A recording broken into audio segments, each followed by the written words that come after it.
चलो गाइस, आज स्टार्ट करने जा रहे हैं हम लोग आपका अगला रिवीजन सेशन, जिसके अंदर हम लोग आपका एग्जेम्पशन फ्रॉम जीएसटी को बहुत ही शानदार तरीके से यहाँ पे रिवाइज करने वाले हैं। दोस्तों ये वीडियो लगभग आपका 1.5 घंटे तक मैक्सिमम रहेगा। अगर अपने जितना मैं ये वीडियो के अंदर आप लोगों को एग्जेम्पशन पढ़ा रहा हूँ, बस उतना भी अगर आप लोगों ने कर लिया, ट्रस्ट मी, आप 95% एग्जामिशन के क्वेश्चंस एग्जाम के अंदर सॉल्व कर पाओगे। आई नो ये चैप्टर बहुत ज्यादा बड़ा है, आप लोगों को ये चैप्टर देखने में या पढ़ने में बहुत ज्यादा बोर होता रहेगा, बट ट्रस्ट मी गाइस, अगला मैं ट्राई करूंगा जितना जल्दी हो सके क्रिस्प वे में आप लोगों को ये फटाफट रिवाइज करवा दूं, ताकि आप लोगों को बोर भी ना हो और आप लोगों को एग्जाम्स के अंदर मार्क्स भी डेफिनेटली स्कोर करते हैं। ठीक है, सीधा सर चलो मुद्दे की बात करेंगे अपन। गवर्नमेंट को किसने पावर दिया गया हुआ है एग्जामिशन को इशू करने का? तो सेक्शन 11 ऑफ CGST एक्ट और साथ ही साथ में सेक्शन 6 ऑफ IGST एक्ट ने गवर्नमेंट को बोला है कि अगर आप चाहो तो पब्लिक इंटरेस्ट में सर्टन गुड्स और सर्विसेज को जीएसटी से एग्जेम्प्ट कर सकते हो। ठीक है, उसके बाद में explanation inserted within 1 year to have retrospective effect. अगर गवर्नमेंट ने कोई नोटिफिकेशन इशू किया था, गवर्नमेंट उसके लिए कोई भी क्लैरिफिकेशन लेके आना चाहता है, तो वो 1 साल के अंदर लेके भी आ सकता है। और ये जो नोटिफिकेशन आएगा उसका इफेक्ट कैसा माना जाएगा? रेट्रोस्पेक्टिव, यानी कि जब से नोटिफिकेशन आया था तब से उसका सेम मीनिंग माना जाएगा। क्लियर है सर? एक एक करके अपन ना अलग अलग सेगमेंट्स को देखेंगे, जिसके लिए मैंने बहुत ही अच्छे चार्ट्स बनाए हुए आप लोगों के लिए। आ जाओ, उसके अंदर एक एक पॉइंट को अपन देखेंगे। सर सबसे पहले आपका सेगमेंट कौन सा है? Health care sector. देखो हेल्थ केयर सेक्टर के अंदर क्या बोलते हैं, अगर आप कोई भी डायग्नोसिस, ट्रीटमेंट या केयर कर रहे हो किसी भी इंजुरी का, इलनेस का, एबनॉर्मेलिटी का, प्रेगनेंसी का या डिफॉर्मिटी का, बट ये सब काम किसके अंदर होना चाहिए? आपका recognised system of medicine in India. किसमें होना चाहिए? Recognised system of medicine in India. तो ये सर्विसेज एग्जेम्प्ट है। Sir recognised system of medicine में क्या आएगा? एलोपैथी आएगा, होम्योपैथी आएगा, योगा आएगा, नेचुरोपैथी आएगा, सिद्धा आएगा, यूनानी आएगा, आयुर्वेद आएगा। वापिस से सर एक बार नाम बढ़ेंगे, क्या क्या आएगा? एलोपैथी, होम्योपैथी, योगा, नेचुरोपैथी, सिद्धा, यूनानी, आयुर्वेदा आएगा। इसके अलावा अगर और कुछ भी रहेगा तो वो रिकॉग्नाइज्ड सिस्टम ऑफ मेडिसिन है या नहीं है, वो आपको स्पेसिफिकली एग्जाम में लिख के देंगे। उसके बाद में sir health care services provide Kisni करनी चाहिए? या तो कोई भी क्लिनिकल एस्टेब्लिशमेंट प्रोवाइड करे, या मेडिकल प्रैक्टिशनर, या पैरामेडिक्स। क्लिनिकल एस्टेब्लिशमेंट यानी कि जो बड़े बड़े आपके हॉस्पिटल रहते हैं, जैसे पूना में पूना हॉस्पिटल है, जहांगीर हॉस्पिटल है, रूबी क्लिनिक है, वो सब। मेडिकल प्रैक्टिशनर यानी कि एक बंदा जो अकेला कहीं पे भी अपना छोटा सा क्लिनिक सेटअप करके बैठा हुआ है। ये लास्ट में आता है पैरामेडिक्स। पैरामेडिक्स यानी कि जो लोग डॉक्टर वगैरह नहीं रहते, बट उनके पास वो सारा नॉलेज रहता है, जैसे कि आपकी नर्स हो गई, या वार्ड वाइज वगैरह हो गए, वार्ड, हाँ ऑफिस वाइज, हॉस्पिटल के वार्ड वाइज वगैरह, वो सब इसमें आ गए। सर हेल्थ केयर सर्विसेज के अंदर है ना आपका ट्रांसपोर्टेशन ऑफ पेशेंट भी आएगा।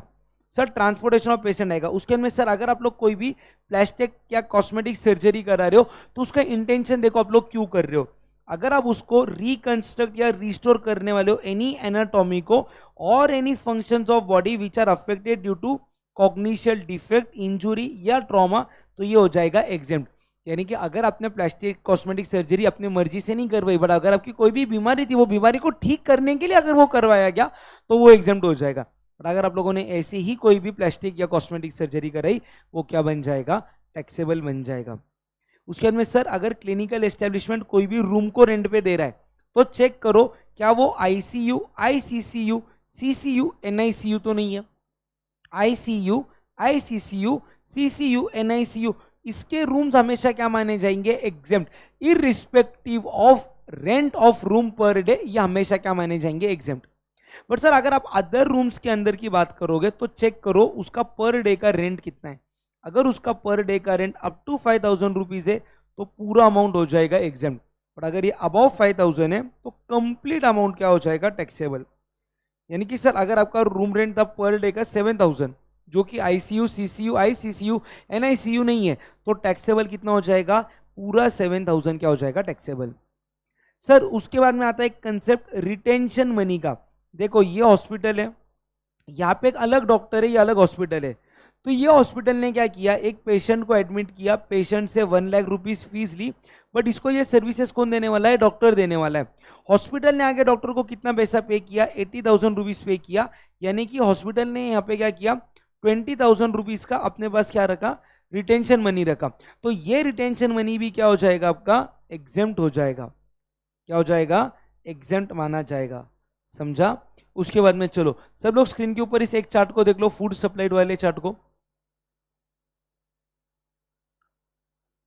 चलो गाइस देखा आप लोगों ने यहाँ पे क्या लिखा हुआ है, यहाँ पे बात कर रहे सर अगर आप लोग है ना फूड सप्लाई कर रहे, आप कौन हो, आप हॉस्पिटल हो, हॉस्पिटल फूड किसको सप्लाई कर रहा, एडमिटेड पेशेंट को कर रहा, तो ये कॉम्पोजिट सप्लाई माना जाएगा जिसके अंदर हेल्थ केयर और फूड का सर्विस मिल रहा है। बट मेरे को एक बात बताओ, अगर पेशेंट हॉस्पिटल में एडमिट हुआ है वो खाना खाने के लिए एडमिट हुआ है या इलाज लेने के लिए, तो इलाज लेने के लिए, तो ये इसके अंदर का प्रिंसिपल सप्लाई बन जाएगा हेल्थ केयर, तो ये पूरा का पूरा सप्लाई हो जाएगा एग्जेम्प्ट। सर अगर हॉस्पिटल ने कोई भी खाना सप्लाई किया डॉक्टर को या स्टाफ को, वो बन जाएगा टैक्सेबल। अगर हॉस्पिटल ने फूड को सप्लाई किया नॉन एडमिटेड पेशेंट को, वो क्या बन जाएगा, टैक्सेबल। वापिस से देखो, हॉस्पिटल ने खाना सप्लाई किया एडमिटेड पेशेंट को किया, तो वो हेल्थ केयर सर्विसेज माना जाएगा, एग्जेम्प्ट हो जाएगा क्योंकि वो कॉम्पोजिट सप्लाई। अगर हॉस्पिटल खाना दे रहा है डॉक्टर को या स्टाफ को, या अगर हॉस्पिटल खाना दे रहा है नॉन एडमिटेड पेशेंट को, ये दोनों क्या बन जाएगा, टैक्सेबल। बट सर अगर फूड सप्लाई कोई भी थर्ड पार्टी कर रहा है तो वो हमेशा क्या बन जाएगा, टैक्सेबल बन जाएगा। क्लियर है सर। ART-IVF को भी इंडिया में एग्जेम्प्ट किया क्योंकि उसको रिकॉग्नाइज सिस्टम ऑफ मेडिसिन माना है। सर अगर आप लोग कोई भी ट्रीटमेंट कर रहे हो बायोमेडिकल वेस्ट का या प्रिजर्वेशन कर रहे हो स्टेम सेल का बाय कॉर्ड ब्लड बैंक, ये सर्विसेज जीएसटी में क्या है, टैक्सेबल है। सर अगर कोई भी वेटरनिटी क्लिनिक वाले सर्विसेज दे रहे वो जीएसटी में क्या है, एग्जेम्प्ट है, यानी कि एनिमल्स और बर्ड्स के डॉक्टर। और लास्ट में आता है सर अगर कोई भी प्रॉपर्टी क्लिनिकल एस्टेब्लिशमेंट रेंट पे दे रहा है वो क्या बन जाएगा, टैक्सेबल। ये रहे समरी नोट्स। एक बार मैं आपको ना जो अपना मेन बुक है उसके अंदर से भी गो थ्रू करवा देता हूँ। हेल्थ केयर सर्विसेज मतलब ये सारे पॉइंट्स आ गए। रूम रेंटिंग का अपन ने देख लिया, ट्रांसपोर्टेशन इन एम्बुलेंस का वाला पॉइंट भी समझ के लो। अगर आप लोग कोई भी पेशेंट को एम्बुलेंस में ट्रांसपोर्टेशन का सर्विसेज दे रहे हो तो वो सर्विसेज भी जीएसटी में क्या मानी गई है, एग्जेम्प्ट मानी गई है। हेल्थ केयर सर्विसेज में सब आता जो रिकॉग्नाइज सिस्टम ऑफ मेडिसिन है, बट क्या नहीं आएगा, हेयर ट्रांसप्लांट, कॉस्मेटिक और plastic surgery except when undertaken to restore और reconstruct anatomy of function of the body affected due to cognition defect, ये भी अपन ने देख लिया था। क्लिनिकल एस्टेब्लिशमेंट का मतलब क्या है, कोई भी hospital, nursing home, clinic, pathological lab. Paramedics यानी कि ट्रेंड हेल्थ केयर प्रोफेशनल जैसे कि नर्सिंग स्टाफ, फिजियोथेरेपिस्ट वगैरह। रिकॉग्नाइज सिस्टम ऑफ मेडिसिन अपन ने देख लिया, रिटेंशन मनी देख लिया, फूड सप्लाइड वाला पॉइंट अपन ने देख लिया, ART-IVF स्टेम सेल देख लिया, रेंटिंग हाउस शॉप देख लिया, वेटरनिटी क्लिनिक देख लिया। डन है, बोलो जल्दी से। यहां तक अपना कौन सा सेगमेंट कंप्लीट हो गया, आपका हेल्थ केयर वाला सेगमेंट कंप्लीट हो गया। ऐसे ही एकदम क्रिस्प वे में मैं आप लोगों को पूरा चैप्टर जल्दी से रिवाइज करवा दूंगा। चलो सर एक अगला सेक्टर अपन अभी यहाँ पे छोटा सा पहले देख लेते हैं जो किसकी बात करता है, entertainment and sports related sector. देखो अगर आप लोग एडमिशन ले रहे हो किसी भी म्यूजियम को, नेशनल पार्क को, सेंचुरी को या टाइगर रिजर्व को, वापिस से आपका एडमिशन किधर है, museum, national park, sanctuary, tiger reserve, zoo, protected monument, ये हो जाएगा एग्जेम्प्ट। बट अगर आप लोग किसी भी कसिनो में जा रहे हो, गैम्बलिंग प्लेस पे जा रहे हो, वो हमेशा क्या बन जाएगा, टैक्सेबल। उसके बाद में सर अगर आप लोग सर्कस को जा रहे हो, डांस जा रहे हो, थिएट्रिकल परफॉर्मेंस को जा रहे हो, अवार्ड शो को जा रहे हो, पेजेंट, म्यूजिकल परफॉर्मेंस या स्पोर्टिंग इवेंट या प्लानिटेरियम में जा रहे हो, तो आपको टिकट का प्राइस चेक करना है। अगर वो अप टू 500 रुपीज है तो पूरा एग्जेम्प्ट, मोर देन 500 रुपीज है तो पूरा अमाउंट, एंटायर अमाउंट क्या बन जाएगा, आपका टैक्सेबल बन जाएगा। ये हो गया आपका एंटरटेनमेंट वाला सेक्टर। एक काम करते, जो जो सेगमेंट कंप्लीट हो रहे ना उसको अपन टिक मारते चलते। देखो ये पहला वाला हो गया, उसके बाद में आपका सेकंड वाला कौन सा था रे, एंटरटेनमेंट सेक्टर किधर गया, नीचे है, नीचे है, नीचे, ये रहा। एंटरटेनमेंट सेक्टर को भी अपन ने क्या कर दिया, कंप्लीट कर दिया। सर उसके बाद में अगला सेक्टर किसकी बात करता, अगला सेक्टर बात करता है कोई भी सर्विस एक आर्टिस्ट दे रहा है। ध्यान से सुनना, बहुत इंपॉर्टेंट एग्जाम के लिए। अगर आर्टिस्ट आपको क्लासिकल या फोक आर्ट वाली सर्विसेज दे रहा है ना तो एग्जामिशन मिलेगा। अदर सर्विसेज, बॉलीवुड का डांस, हॉलीवुड का dance, break dance, belly dance, वो सब इसके अंदर आ गया, वो सारी सर्विसेज टैक्सेबल है। हाँ अगर आर्टिस्ट कोई भी क्लासिकल या आर्ट फॉर्म वाला आपको सर्विसेज दे रहा है तो चेक करो वो सर्विसेज क्या बोल के दे रहा है, क्या वो ब्रांड एम्बेसडर बोल के दे रहा है या आर्टिस्ट बोल के दे रहा है। अगर ब्रांड एम्बेसडर बोल के देगा तो वो क्या बन जाएगा, टैक्सेबल। अगर वो अदर्स बोल के दे रहा है तो कंसिडरेशन चेक करो, कंसिडरेशन अप टू 1.5 लाख है तो एग्जेम्प्ट, अबव 1.5 लाख है तो होल अमाउंट क्या बन जाएगा, टैक्सेबल। वापिस से सबका ध्यान स्क्रीन के ऊपर। आर्टिस्ट की दो टाइप की सर्विसेज, क्लासिकल और art form, others taxable, classical art form क्या बोल के दे रहा है? दो बातें, brand ambassador as an artist, brand ambassador taxable as an artist, consideration check करो, दो बातें, up to 1.5 lakh, above 1.5 lakh, above 1.5 lakh पूरा amount taxable, up to 1.5 lakh जितना भी अमाउंट मिला पूरा का पूरा एग्जेम्प्ट। सर चार्ट बनाना रहेगा तो एक सेकंड में वीडियो को पॉज कर लो, जल्दी से ये वाला चार्ट बना के ले लो सब लोग। फन डन, चलो हो गया। अभी आर्टिस्ट वाला पॉइंट आप लोगों का मैं ना सारे पहले जो हैंड रिटन नोट्स है ना आप लोगों को वो पढ़ा था, टेंशन लो मत, बाद में मैं सब एच एंड एवरी पॉइंट आपको बुक में से भी कवर करवा दूंगा। चलो सर अगला पॉइंट बात कर रहा है यहाँ पे सर्विसेज प्रोवाइड कर रहे हो आप लोग, अभी ये स्पोर्ट्स सेक्टर की बात कर रहा, आप लोग सर्विसेज किसको दे रहे हो? रिकॉग्नाइज्ड स्पोर्ट्स बॉडी को दे रहे हो या अनरिकॉग्नाइज्ड स्पोर्ट्स बॉडी को दे रहे हो, वो देखो। मालिक अगर आपने सर्विसेज अनरिकॉग्नाइज्ड स्पोर्ट्स बॉडी को दी ना, वो बन जाएगी टैक्सेबल। इमेजिन करो एकत्वम एकेडमी प्रीमियर लीग बन रहा है जिसके अंदर हम लोगों ने विराट कोहली को क्रिकेट खेलने के लिए बुलाया, उससे अगर जो भी सर्विसेज मिलेंगी वो क्या बन जाएगी? टैक्सेबल। क्योंकि भले ही विराट कोहली एक प्लेयर है बट वो सर्विसेज अनरिकॉग्नाइज्ड स्पोर्ट्स बॉडी को दे रहा तो वो बन जाएगा टैक्सेबल। बट हाँ अगर आप रिकॉग्नाइज्ड स्पोर्ट्स बॉडी को सर्विसेज दे रहे हो तो चेक करो सर्विसेज दे कौन रहा है। अगर सर्विसेज प्लेयर दे रहा है, रेफरी दे रहा है, अंपायर दे रहा है, कोच दे रहा है, टीम मैनेजर दे रहा है, या फिर फॉर दैट मैटर एक रिकॉग्नाइज्ड स्पोर्ट्स बॉडी दूसरे रिकॉग्नाइज्ड स्पोर्ट्स बॉडी को दे रहा है, तो ये क्या हो जाएगा? एग्जेम्प्ट। बट सर अगर services team selector, pitch curator, commentator, cheerleader, technical expert दे रहे तो ये सर्विसेज क्या हो जाएगी? आपकी टैक्सेबल बन जाएगी। ठीक है, क्लियर है? मैं बार बार पॉज करूंगा, अगर आपको स्क्रीनशॉट लेना है तो आप लोग साइमल्टेनियसली लेते चलो मेरे साथ में। सर अगला पॉइंट बात करेगा सर कंस्ट्रक्शन सेक्टर की। देखो भैया अगर आप कंस्ट्रक्शन सर्विसेज प्रोवाइड कर रहे हो जिसके अंदर आप लेबर प्लस मटेरियल प्रोवाइड कर रहे हो ना, लेबर प्लस मटेरियल, तो यार वो टैक्सेबल है। लेबर प्लस मटेरियल आए तो टैक्सेबल है। बट हाँ अगर आप ओनली लेबर बोलो या प्योर लेबर की सर्विसेज दे रहे हो तो कौन सी प्रॉपर्टी को दे रहे हो? क्या वो प्रॉपर्टी रेसिडेंशियल है या वो प्रॉपर्टी कमर्शियल है? कमर्शियल है तो टैक्सेबल बन जाएगा। बट अगर आप रेसिडेंशियल प्रॉपर्टी को दे रहे हो तो चेक करो क्या वो इंडिपेंडेंट यूनिट है या यूनिट इन रेसिडेंशियल कॉम्प्लेक्स है।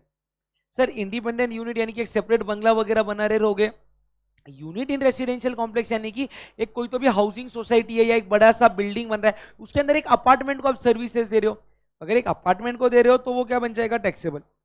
बट अगर इंडिपेंडेंट यूनिट को दे रहे हो तो चेक करो क्या ये न्यू वर्क है या रिपेयर्स और रिनोवेशन वाला वर्क है? रिपेयर्स एंड रिनोवेशन इन दो टैक्सेबल। बट अगर न्यू वर्क है तो क्या हो जाएगा? एग्जेम्प्ट। वो अभी से सब लोगों का ध्यान स्क्रीन पे।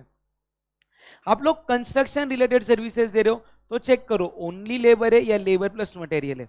लेबर प्लस मटेरियल है तो टैक्सेबल। ओनली लेबर है तो चेक करो प्रॉपर्टी कैसी है, रेसिडेंशियल है या कमर्शियल है? कमर्शियल रहेगा तो टैक्सेबल, रेसिडेंशियल रहेगा तो चेक करो क्या वो इंडिपेंडेंट यूनिट है या यूनिट इन रेसिडेंशियल कॉम्प्लेक्स है? Unit in residential complex taxable. Independent unit तो चेक करो सर्विसेज कौन सी दे रहे हो, न्यू वर्क या रिपेयर? न्यू वर्क करोगे तो एग्जेम्प्ट, रिपेयरिंग का काम करोगे तो टैक्सेबल। ठीक है, चलो सर अगला पॉइंट बात करता है आप लोग सर्विसेज दे रहे हो related to charitable and religious activity. Sir services आप कौन सी दे रहे हो? या तो पब्लिक हेल्थ, या तो स्पिरिचुअलिटी और योगा, या तो प्रिजर्वेशन ऑफ एनवायरनमेंट, या तो एजुकेशन और स्किल डेवलपमेंट प्रोग्राम। सर सबसे इंपॉर्टेंट बात है ये सर्विसेज किसने देनी चाहिए? 12AA 12AB वाली एंटिटीज ने। बाकी के लोगों ने दिया तो टैक्सेबल, बट जो एंटिटी सेक्शन 12AA या 12AB ऑफ इनकम टैक्स में रजिस्टर हुई है उन्होंने अगर ये 4 टाइप की सर्विसेज दी तो एग्जेम्पशन मिल जाएगा। सर कौन सी सर्विसेज? सबसे पहले आप लोग पब्लिक हेल्थ में क्या कर रहे हो? केयर और काउंसलिंग कर रहे हो। सर आप किसका केयर और काउंसलिंग कर रहे हो? सबसे पहले जो भी इल पीपल है, या तो जो भी मेंटली फिजिकली डिसेबल्ड पर्सन है, या तो जो भी एडिक्टेड पर्सन है उनका, या फिर आप लोग केयर एंड काउंसलिंग किसका कर रहे हो? सॉरी केयर एंड काउंसलिंग के अलावा आप लोग क्या कर रहे हो? अवेयरनेस फैला रहे हो फैमिली प्लानिंग या HIV इन्फेक्शन रिलेटेड, तो ये एग्जेम्पशन मिल जाएगा क्योंकि पब्लिक हेल्थ में क्लासीफाई होगा। सेकेंड पॉइंट, अगर आप लोग किसी को भी रिलीजन, स्पिरिचुअलिटी या योगा की सर्विसेज दे रहे हो, तुमको नो 12AA 12AB वाली एंटिटीज, तो वो एग्जेम्प्ट हो जाएगा। अगर आप लोग प्रिजर्वेशन ऑफ एनवायरनमेंट कर रहे हो उसकी सर्विसेज एग्जेम्प्ट है। या तो लास्ट में बोलते अगर आप एजुकेशनल या स्किल डेवलपमेंट का प्रोग्राम कर रहे हो, किसके लिए कर रहे हो? अबेंडेंट, ऑर्फन या होमलेस चिल्ड्रन के लिए। या फिर अगर आप लोग ये सर्विसेज दे रहे हो किसी भी फिजिकली और मेंटली अब्यूज और ट्रॉमेटाइज्ड पर्सन को, या तो आप लोग ये सर्विसेज दे रहे हो किसी भी प्रिजनर को, या तो to any person over the age of 65 and residing in rural area. Age 65 से ज्यादा चाहिए, रहने के लिए रूरल एरिया में चाहिए, तो वो जीएसटी में एग्जेम्प्ट माना जाएगा। देख लो सर, ये वाला चार्ट पूरा स्क्रीन के ऊपर है आपके, देख लिया। चलो उसके बाद में क्या बोलते हैं सर, देखो अगर ये ऊपर वाली 4 एक्टिविटीज है, उसके अलावा अगर कोई भी एक्टिविटीज प्रोवाइड कर रही है 12AA 12AB वाली एंटिटीज, तो वो क्या बन जाएगा, टैक्सेबल। यानी कि अगर ट्रस्ट ने कोई भी एडवर्टीजमेंट का सर्विसेज दिया in return to any donation, तो वो एडवर्टीजमेंट वाला सर्विसेज क्या बन जाएगा, टैक्सेबल। ठीक है।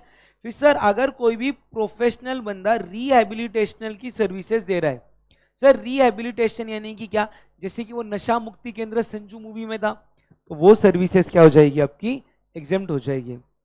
सर उसके बाद में अगर आप ओल्ड एज होम की सर्विसेज दे रहे हो, आप कौन हो, या तो आप गवर्नमेंट हो, या तो आप 12AA और 12AB वाली एंटिटीज हो, या तो आप अदर्स हो। सर देखो अगर गवर्नमेंट और 12AA AB वाली एंटिटीज ने छोड़ के अगर और कोई भी पर्सन ओल्ड एज होम चला रहा है, उसकी सर्विसेज टैक्सेबल बन जाएगी। एग्जेम्पशन किसको है, गवर्नमेंट को और 12AA AB वाली एंटिटीज को। उनके केस में आप क्या चेक करोगे, कंसिडरेशन पर मंथ। साथ में आप लोग क्या चेक करोगे, क्या वो बंदे का एज 60 और मोर है क्या। देखो अगर ओल्ड एज होम का सर्विसेज एक ऐसे पर्सन को दे रहे जिसका एज लेस देन 60 है, तो वो सर्विसेज टैक्सेबल है। बट हाँ अगर पर्सन का एज 60 और मोर है, तो आप चेक करो आप पर मंथ कितना कंसिडरेशन ले रहे हो उससे। अगर वो अप टू 25,000 ले रहे हो तो एग्जेम्प्ट, मोर देन 25,000 ले रहे हो तो हमेशा क्या बन जाएगा, टैक्सेबल बन जाएगा। ठीक है, ओके सर। सर अगला एक इंपॉर्टेंट पॉइंट है, renting services by charitable organisation. जो चैरिटेबल ऑर्गेनाइजेशन है उसके एरिया के अंदर है ना सर्टन प्लेसेस है जिसको उसने रेंट पे दिया, जिसके अंदर या तो रहेगा प्लेस टू स्टे यानी कि रेसिडेंशियल के लिए, तो अगर रेसिडेंशियल पर्पस के लिए कोई भी अकोमोडेशन दिया जा रहा है तो वो एग्जेम्प्ट रहेगा अगर पर डे का रेंट लेस देन 1,000 है। सर एग्जैक्ट 1,000 है या उससे ज्यादा है तो पूरा अमाउंट क्या बन जाएगा, टैक्सेबल बन जाएगा। ठीक है। सेकेंड केस बात करता है हॉल्स की, जैसे कम्युनिटी हॉल, बैंकेट हॉल वगैरह, तो वो एग्जेम्प्ट कब रहेगा, जब अमाउंट पर डे 10,000 से कम है। हाँ अगर पर डे का अमाउंट 10,000 या उससे ज्यादा है तो पूरा अमाउंट क्या बन जाएगा, टैक्सेबल बन जाएगा। और लास्ट में बात करते कोई भी कमर्शियल शॉप्स की या कमर्शियल प्लेसेस की, अगर कमर्शियल प्लेसेस रेंट पे दी जा रही है तो पर डे पर मंथ का रेंट चेक करो, पर मंथ का रेंट लेस देन 10,000 है तो एग्जेम्प्ट, 10,000 और मोर है तो क्या बन जाएगा, टैक्सेबल। ठीक है। सर अगर आप लोग कंसिडरेशन सर्विसेज दे रहे हो टू परफॉर्म एनी, सॉरी आप लोग कंसिडरेशन दे रहे हो to perform any religious activity, यानी कि अगर पर्सन को कंसिडरेशन मिल रहा है कोई भी रिलीजियस एक्टिविटी को पूरा करने के लिए, वो पूरा का पूरा एग्जेम्प्ट है। जैसे किसी का घर की ओपनिंग है तो वास्तु शांति की पूजा, या तो किसी की शादी आ रही तो उसके ओकेजन की पूजा, वो सारे के सारे पैसे जीएसटी में क्या है, एग्जेम्प्ट है। ठीक है। सर अगला पॉइंट बात करता है, अगर आप लोग कोई भी पब्लिक कन्वीनियंस की सर्विसेज दे रहे हो, जैसे कि bathroom, washroom, laboratories, urinals, toilets, ये सारे जीएसटी में क्या है, एग्जेम्प्ट है। फिर ये कोई भी दे, 12AA वाले दे, AB वाले दे या अदर्स दे तो भी एग्जेम्प्ट है। बट सर अगर आप लोग पार्किंग की सर्विसेज दे रहे हो तो वो क्या बन जाएगा, टैक्सेबल बन जाएगा। ठीक है, ओके सर। सर फिर अभी है ना यहाँ पे ट्रेनिंग और कोचिंग की सर्विसेज प्रोवाइड हो रही है, अगर वो इंडिविजुअल प्रोवाइड कर रहा है ट्रेनिंग और कोचिंग की सर्विसेज, और इंडिविजुअल किसके लिए प्रोवाइड कर रहा है, आर्ट्स या कल्चर के लिए, आर्ट्स या कल्चर के लिए कर रहा है तो एग्जेम्प्ट है। सेम वे में अगर 12AA 12AB वाली एंटिटीज ने कोई भी ट्रेनिंग और कोचिंग की सर्विसेज दी इन रिलेशन टू स्पोर्ट्स तो वो एग्जेम्प्ट है। सर मतलब अगर आर्ट्स और कल्चर का सर्विस एनी पर्सन दे रहा है अदर देन इंडिविजुअल, तो वो क्या बन जाएगा, टैक्सेबल बन जाएगा। ठीक है, चलेगा। सर फिर अगला पॉइंट बात किसकी कर रहा है यहाँ पे, resident welfare association. Sir resident welfare association सबसे पहले आपका क्या होना चाहिए, टैक्सेबल पर्सन होना चाहिए। क्या होना चाहिए, taxable person. Sir what do you mean by taxable person, taxable person यानी कि जो पर्सन जीएसटी में रजिस्टर्ड है, या तो जो पर्सन जीएसटी में लायबल टू बी रजिस्टर्ड है। तो अगर रेसिडेंट वेलफेयर एसोसिएशन आपका नॉन टैक्सेबल पर्सन है तो सवाल आएगा ही नहीं, तो जीएसटी आएगा ही नहीं। बट हाँ अगर वो टैक्सेबल पर्सन है, सर यहाँ पे टैक्सेबल पर्सन मतलब क्या, टैक्सेबल पर्सन यानी कि उसका एग्रीगेट टर्नओवर किससे ज्यादा है, आपका 20 लाख से ज्यादा है। किससे एग्रीगेट टर्नओवर ज्यादा है, उसका 20 लाख से ज्यादा है। सर 20 लाख बाकी के स्टेट्स के लिए 10 लाख आपका वो 4 स्टेट्स के लिए आता है। कौन से 4 स्टेट्स? मणिपुर, मिजोरम, त्रिपुरा, नागालैंड। तो उनकी बात नहीं चालू, वो छोड़ के बाकी के स्टेट्स में अगर रेसिडेंट वेलफेयर एसोसिएशन का एग्रीगेट टर्नओवर 20 लाख से ज्यादा है तो चेक करो क्या वो पर मंथ पर मेंबर मेंटेनेंस कितना ले रहे, यानी कि पर मंथ पर मेंबर अगर उनका मेंटेनेंस अप टू 7,500 है तो सारा का सारा अमाउंट क्या बन जाएगा? मेंटेनेंस का एग्जेम्प्ट। बट अगर वो मोर देन 7,500 का आपसे कोई भी मेंटेनेंस ले रहे, लेट्स से 8,200 का ले रहे, तो कितना टैक्सेबल हो जाएगा? पूरा अमाउंट टैक्सेबल हो जाएगा 8,200 का। सर आपको ये मेंटेनेंस चेक करना है पर मेंबर पर मंथ, मतलब अगर समझो एक मेंबर के 2 फ्लैट्स है तो उसके लिए 7,500 ईच फ्लैट का अलग से कैलकुलेट करना पड़ेगा आपको, ठीक है। सर देखो इसके अंदर अगर मेंटेनेंस के अंदर कोई भी अमाउंट सोसाइटी को मिल रही है एज अ प्योर एजेंट, मतलब समझो आपका मेंटेनेंस था 7,000, आपने सोसाइटी को 3,000 रुपीज दिया लाइट बिल भरने के लिए, तो टेक्निकली आपने तो 10,000 रुपीज दिया which is more than 7,500, but ये सोसाइटी का ना 3,000 रुपीज का इनकम है ही नहीं, उनको ये पैसा आगे किसको पे करना है? इलेक्ट्रिसिटी बोर्ड को पे करना है, तो उसका मेंटेनेंस का अमाउंट कितना कंसीडर होगा? यहाँ पे सिर्फ 7,000 कंसीडर होगा, और क्योंकि 7,000 लेस देन 7,500 है, ये पूरा का पूरा अमाउंट क्या हो जाएगा? आपका एग्जेम्प्ट माना जाएगा, ठीक है।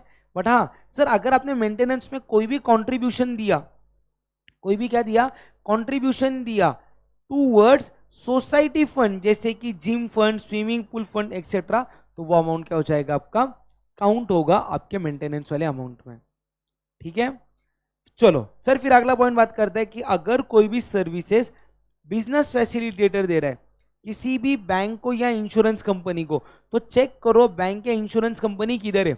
अगर वो रूरल एरिया में है तो जो सर्विसेज बिजनेस फैसिलिटेटर ने बैंक एंड इंश्योरेंस कंपनी को दिए थे वो बन जाएंगे एग्जेम्प्ट।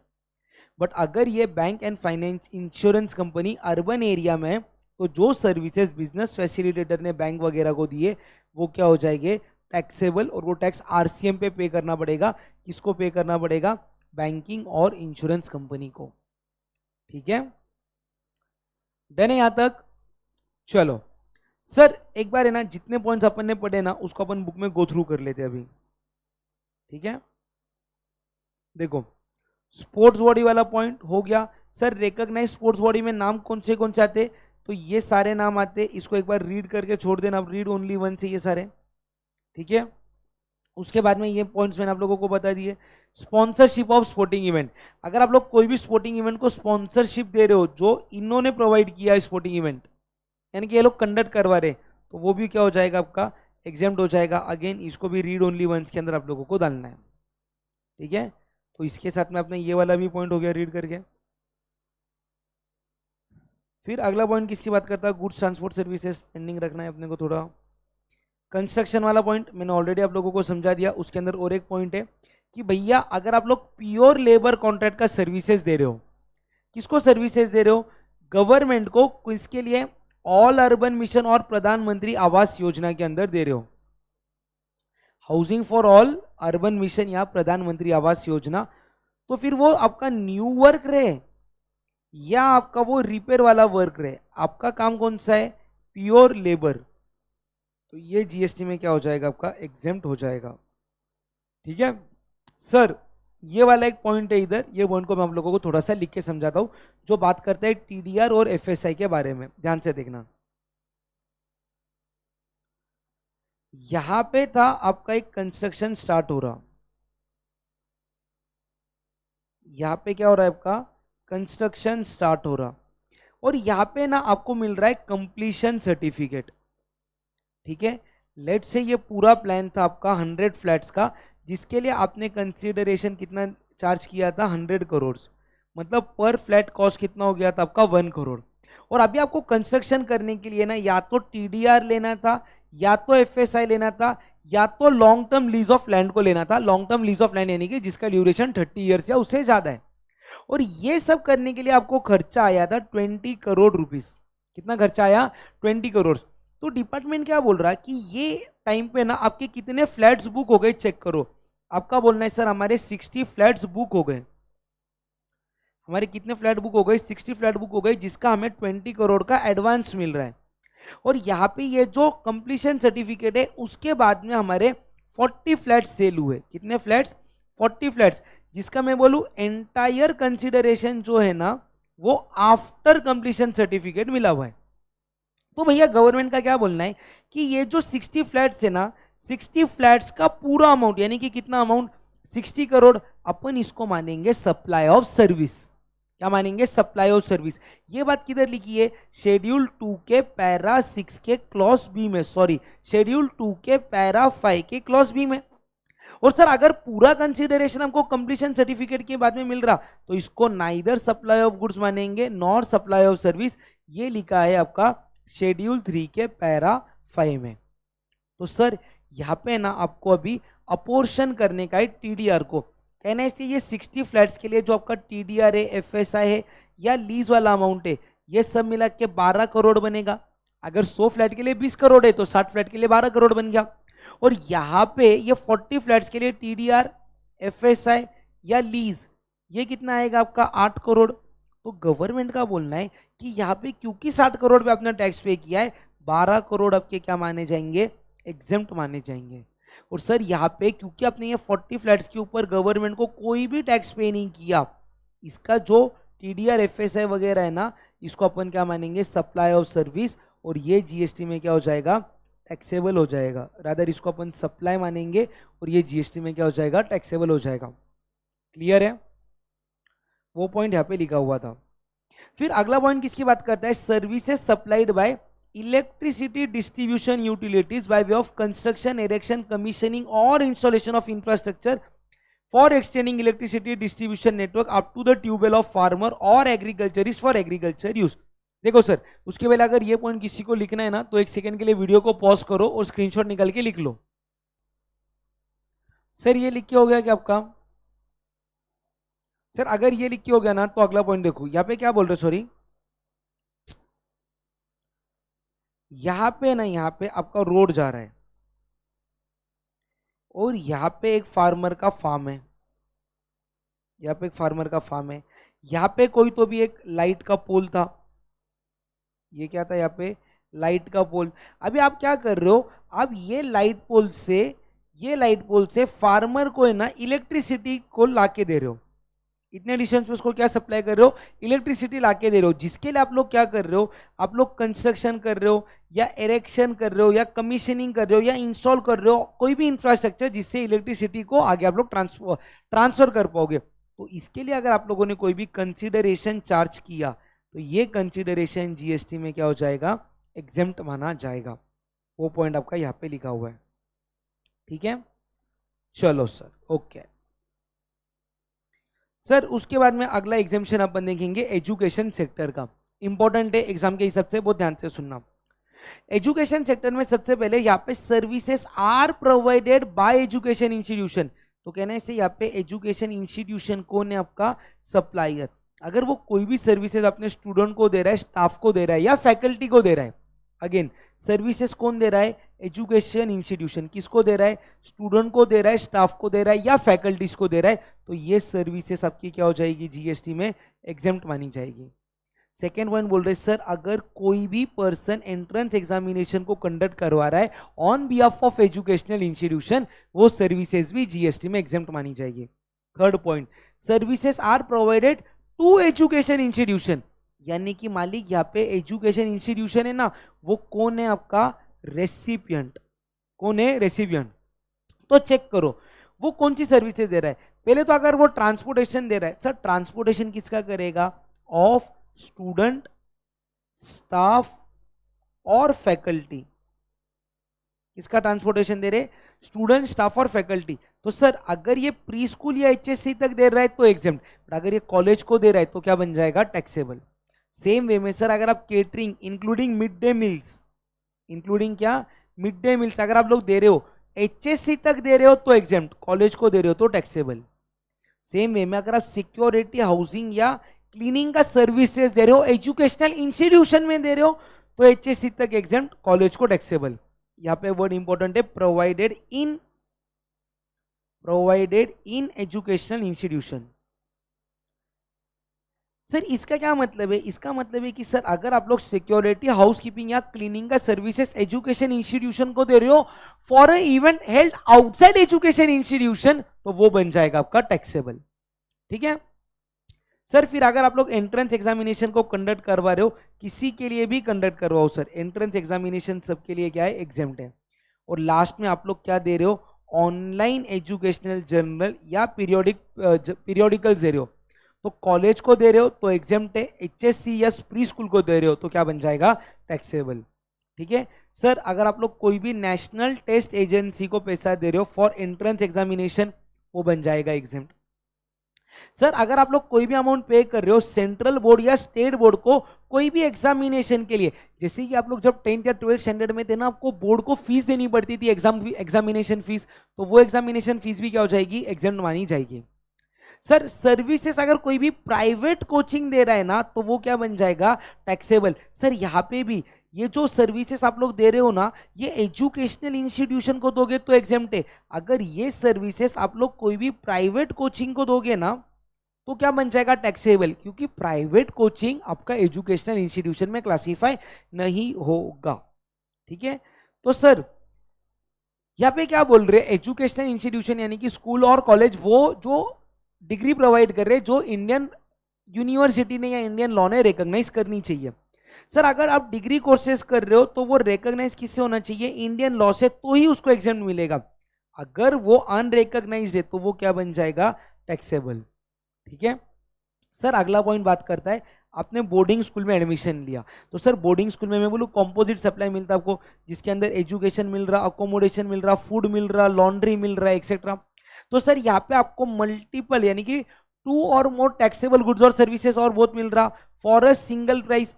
बट मेरे को बताओ, आप बोर्डिंग स्कूल में क्या पिकनिक मनाने तो गई नहीं, वहां का आपका प्रिंसिपल सप्लाई क्या है, एजुकेशन है, हेंस ये ऑल सर्विसेज क्या हो जाएगी, आपकी एग्जेम्प्ट मानी जाएगी। ठीक है उसके बाद में सर अगला पॉइंट बात करता है डुअल क्वालिफिकेशन के बारे में। सर अगर आप लोग डुअल क्वालिफिकेशन के लिए जा रहे हो जहां पे both courses are recognised by law, तो वो क्या बन जाएगा, exempt. Sir if any one और बोथ कोर्सेस आर अनरिकॉग्नाइज्ड, तो चेक करो फीस कैसी दी है। अगर सिंगल फीस दी है तो ये मिक्स सप्लाई मानेगा, जो भी हाईएस्ट रेट है उसके हिसाब से आपको टैक्स लगाना पड़ेगा। बट सर अगर आपको सेपरेट फीस दिया गया हुआ है तो रिकॉग्नाइज्ड कोर्स वाला एग्जाम्प्ट, अनरिकॉग्नाइज्ड कोर्स वाला टैक्सेबल। सर एक एग्जांपल दो, एग्जांपल में डुअल क्वालिफिकेशन ले रहा हूं, एमबीए कर रहा हूं मैं, एमबीए इन फाइनेंस और एमबीए इन नेल आर्ट।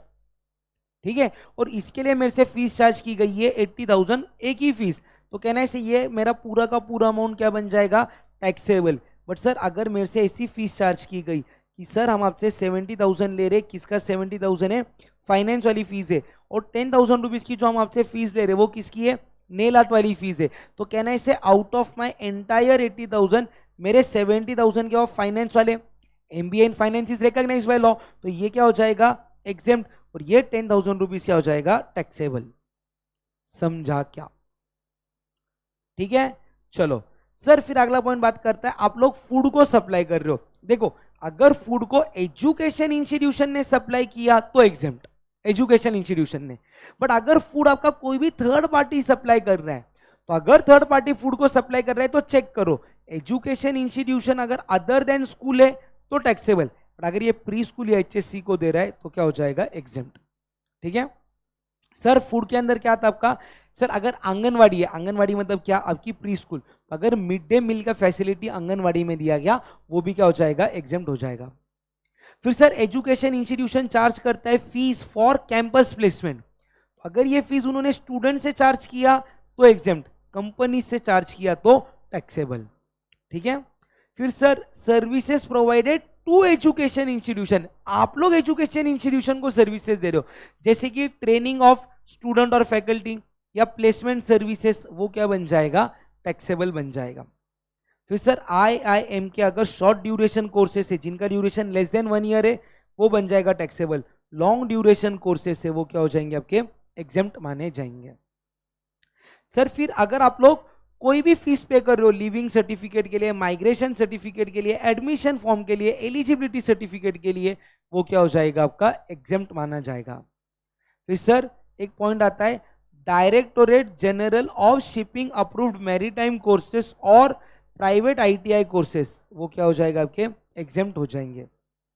फिर सर एफिलिएशन सर्विसेज, जो भी आप लोग कॉलेज में पढ़ते हो वो कोई ना कोई यूनिवर्सिटी के साथ एफिलिएटेड रहता है, या आपकी स्कूल है तो वो state board, CBSE board, ICSE board के साथ रजिस्टर्ड रहती है, एफिलिएटेड रहती है। तो सर एफिलिएशन सर्विसेज अगर यूनिवर्सिटी कॉलेज को दे रहा है वो टैक्सेबल बन जाएगा, बट अगर एफिलिएशन सर्विसेज कोई भी बोर्ड स्कूल्स को दे रहा है तो चेक करो स्कूल कौन सी है। अगर स्कूल गवर्नमेंट की है तो एफिलिएशन चार्जेस एग्जेम्प्ट, बट अगर स्कूल अदर्स है तो एफिलिएशन चार्जेस क्या बन जाएंगे, टैक्सेबल बन जाएंगे। ठीक है। उसके बाद में सर अगर आप लोग कोई भी ट्रेनिंग प्रोग्राम दे रहे हो गवर्नमेंट को, जिसके अंदर टोटल एक्सपेंसेस गवर्नमेंट बेयर कर रहा है लेस देन 75%, तो वो सर्विसेज टैक्सेबल है। बट अगर गवर्नमेंट खुद खर्चा कर रहा है 75% और मोर, तो पूरा का पूरा अमाउंट क्या बन जाएगा आपका, एग्जेम्प्ट बन जाएगा। इसको भी इंपॉर्टेंट मार्क कर देना ये वाले सर्विसेज को। ठीक है, ठीक है सर। चलो सर अगला सेशन देखेंगे अपन जो बात करेगा एग्रीकल्चर सेक्टर के बारे में। चलो सर एग्रीकल्चर सेक्टर को यहाँ पे भी एकदम फटाक से देखेंगे शानदार तरीके से। सर एग्रीकल्चर सेक्टर में ना सबसे पहले आप लोग कर रहे हो कल्टीवेशन ऑफ प्लांट, नहीं तो rearing of all forms of life animals except horse.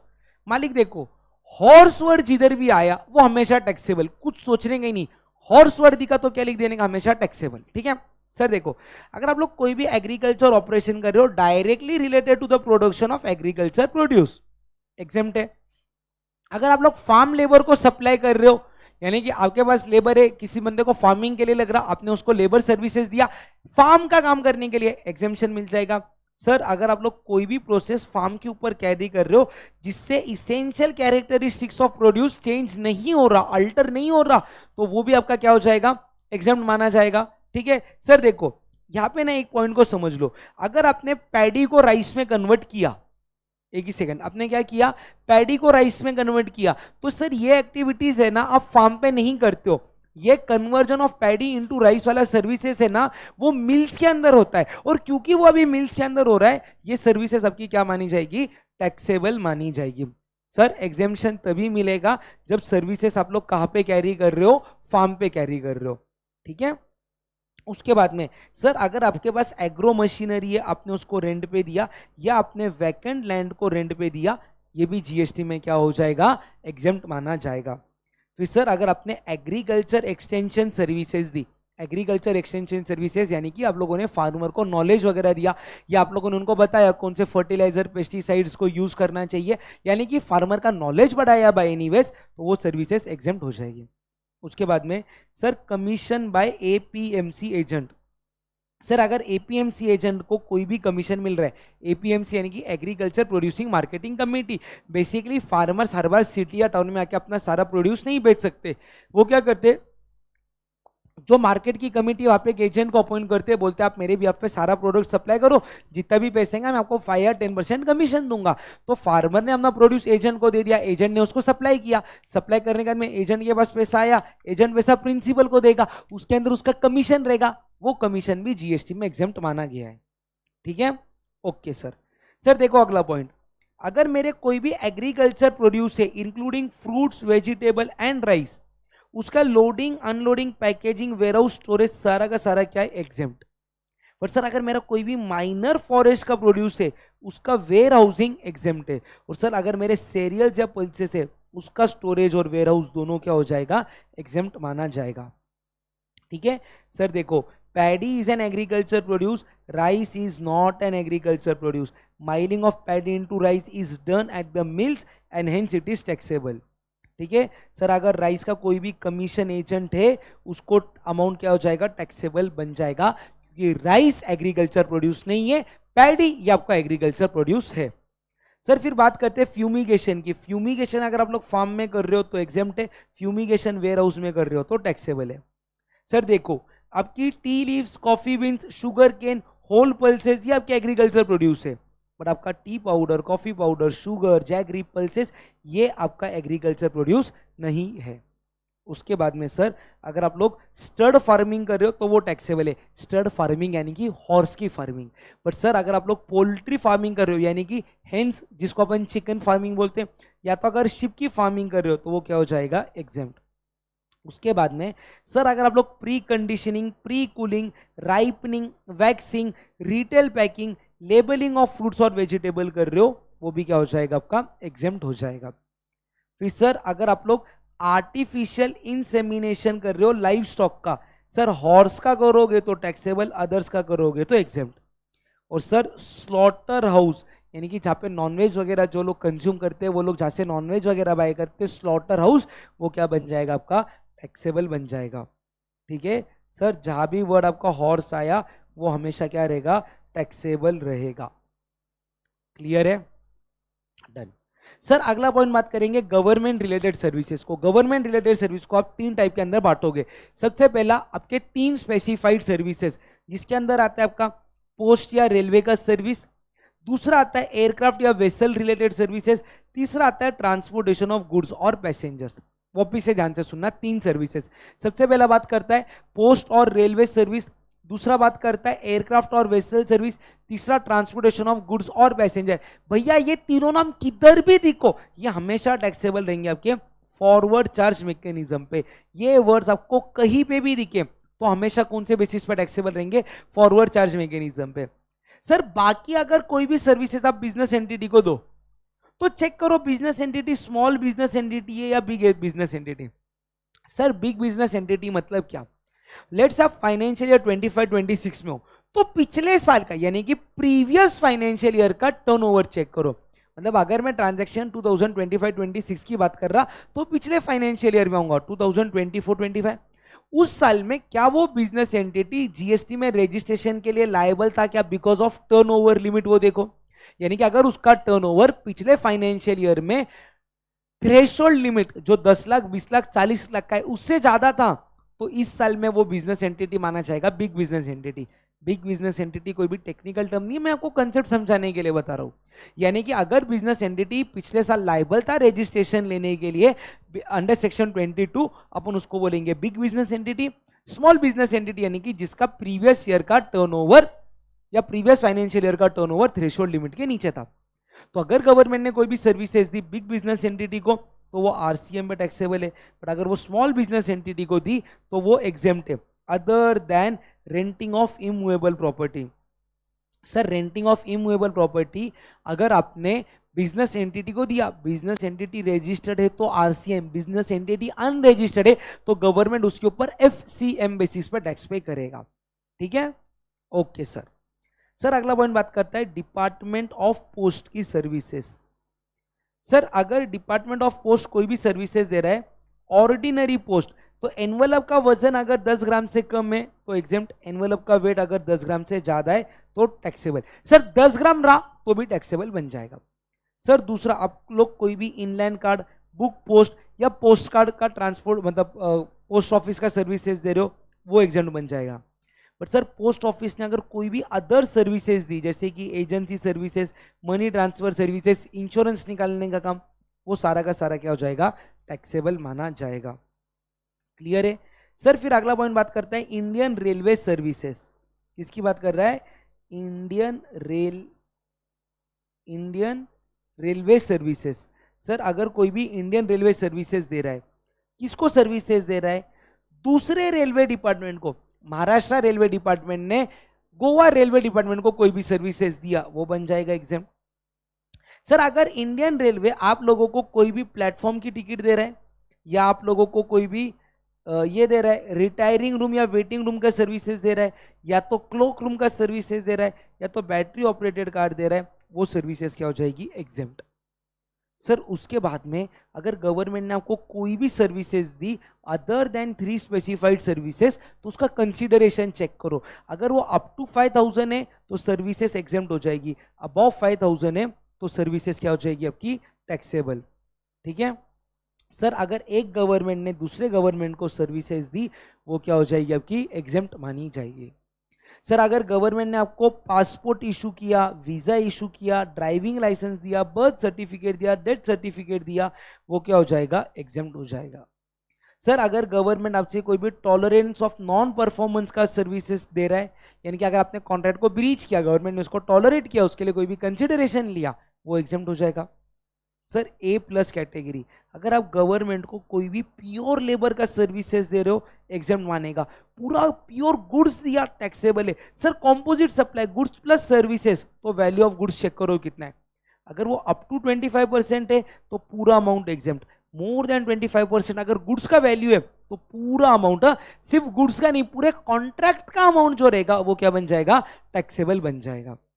ठीक है सर, फिर बात करते हैं fair price shop services to government under public distribution system. Sir ये एग्जाम्प्ट रहेगा, बेसिकली इसको अपन बोलते हैं राशन की दुकान। तो अगर पीडीएस पब्लिक डिस्ट्रीब्यूशन स्कीम में कोई भी फेयर प्राइस शॉप वालों ने सर्विसेज दिया जिसके बदले उनको कमीशन इनकम मिला, वो जीएसटी में क्या है, एग्जाम्प्ट माना जाएगा। सर अगला पॉइंट बात करता है ERCC contract. Sir ERCC contract मतलब ये कॉन्ट्रैक्ट होता है between ERCC excess royalty collection contractor और गवर्नमेंट के बीच में। सर मान लो उनका कॉन्ट्रैक्ट हुआ था 50 लाख रुपए का, तो यहाँ पे ना ईआरसीसी जो है ना बेसिकली क्या रहता है, देखो ये ट्रांजैक्शन को समझो। गवर्नमेंट क्या करता है, माइनिंग के राइट्स देता है। कौन सा राइट देता है, माइनिंग के राइट्स। किसको राइट्स देता, माइनिंग लीज होल्डर्स। किसको देता, माइनिंग लीज होल्डर, जिसको बोलते हैं MLH। अभी गवर्नमेंट को ना हर एक माइनिंग लीज होल्डर से जाके ना कॉन्ट्रैक्ट करते नहीं आता कितने रुपीस का हिसाब किताब था वगैरह, तो वो क्या करते, वो ये पूरा काम आउटसोर्स कर दे ईआरसीसी को, एक्सेस रॉयल्टी कलेक्शन डिस्ट्रीब्यूटर। समझो उसको उन्होंने ये काम दे दिया 50 लाख रुपीस का।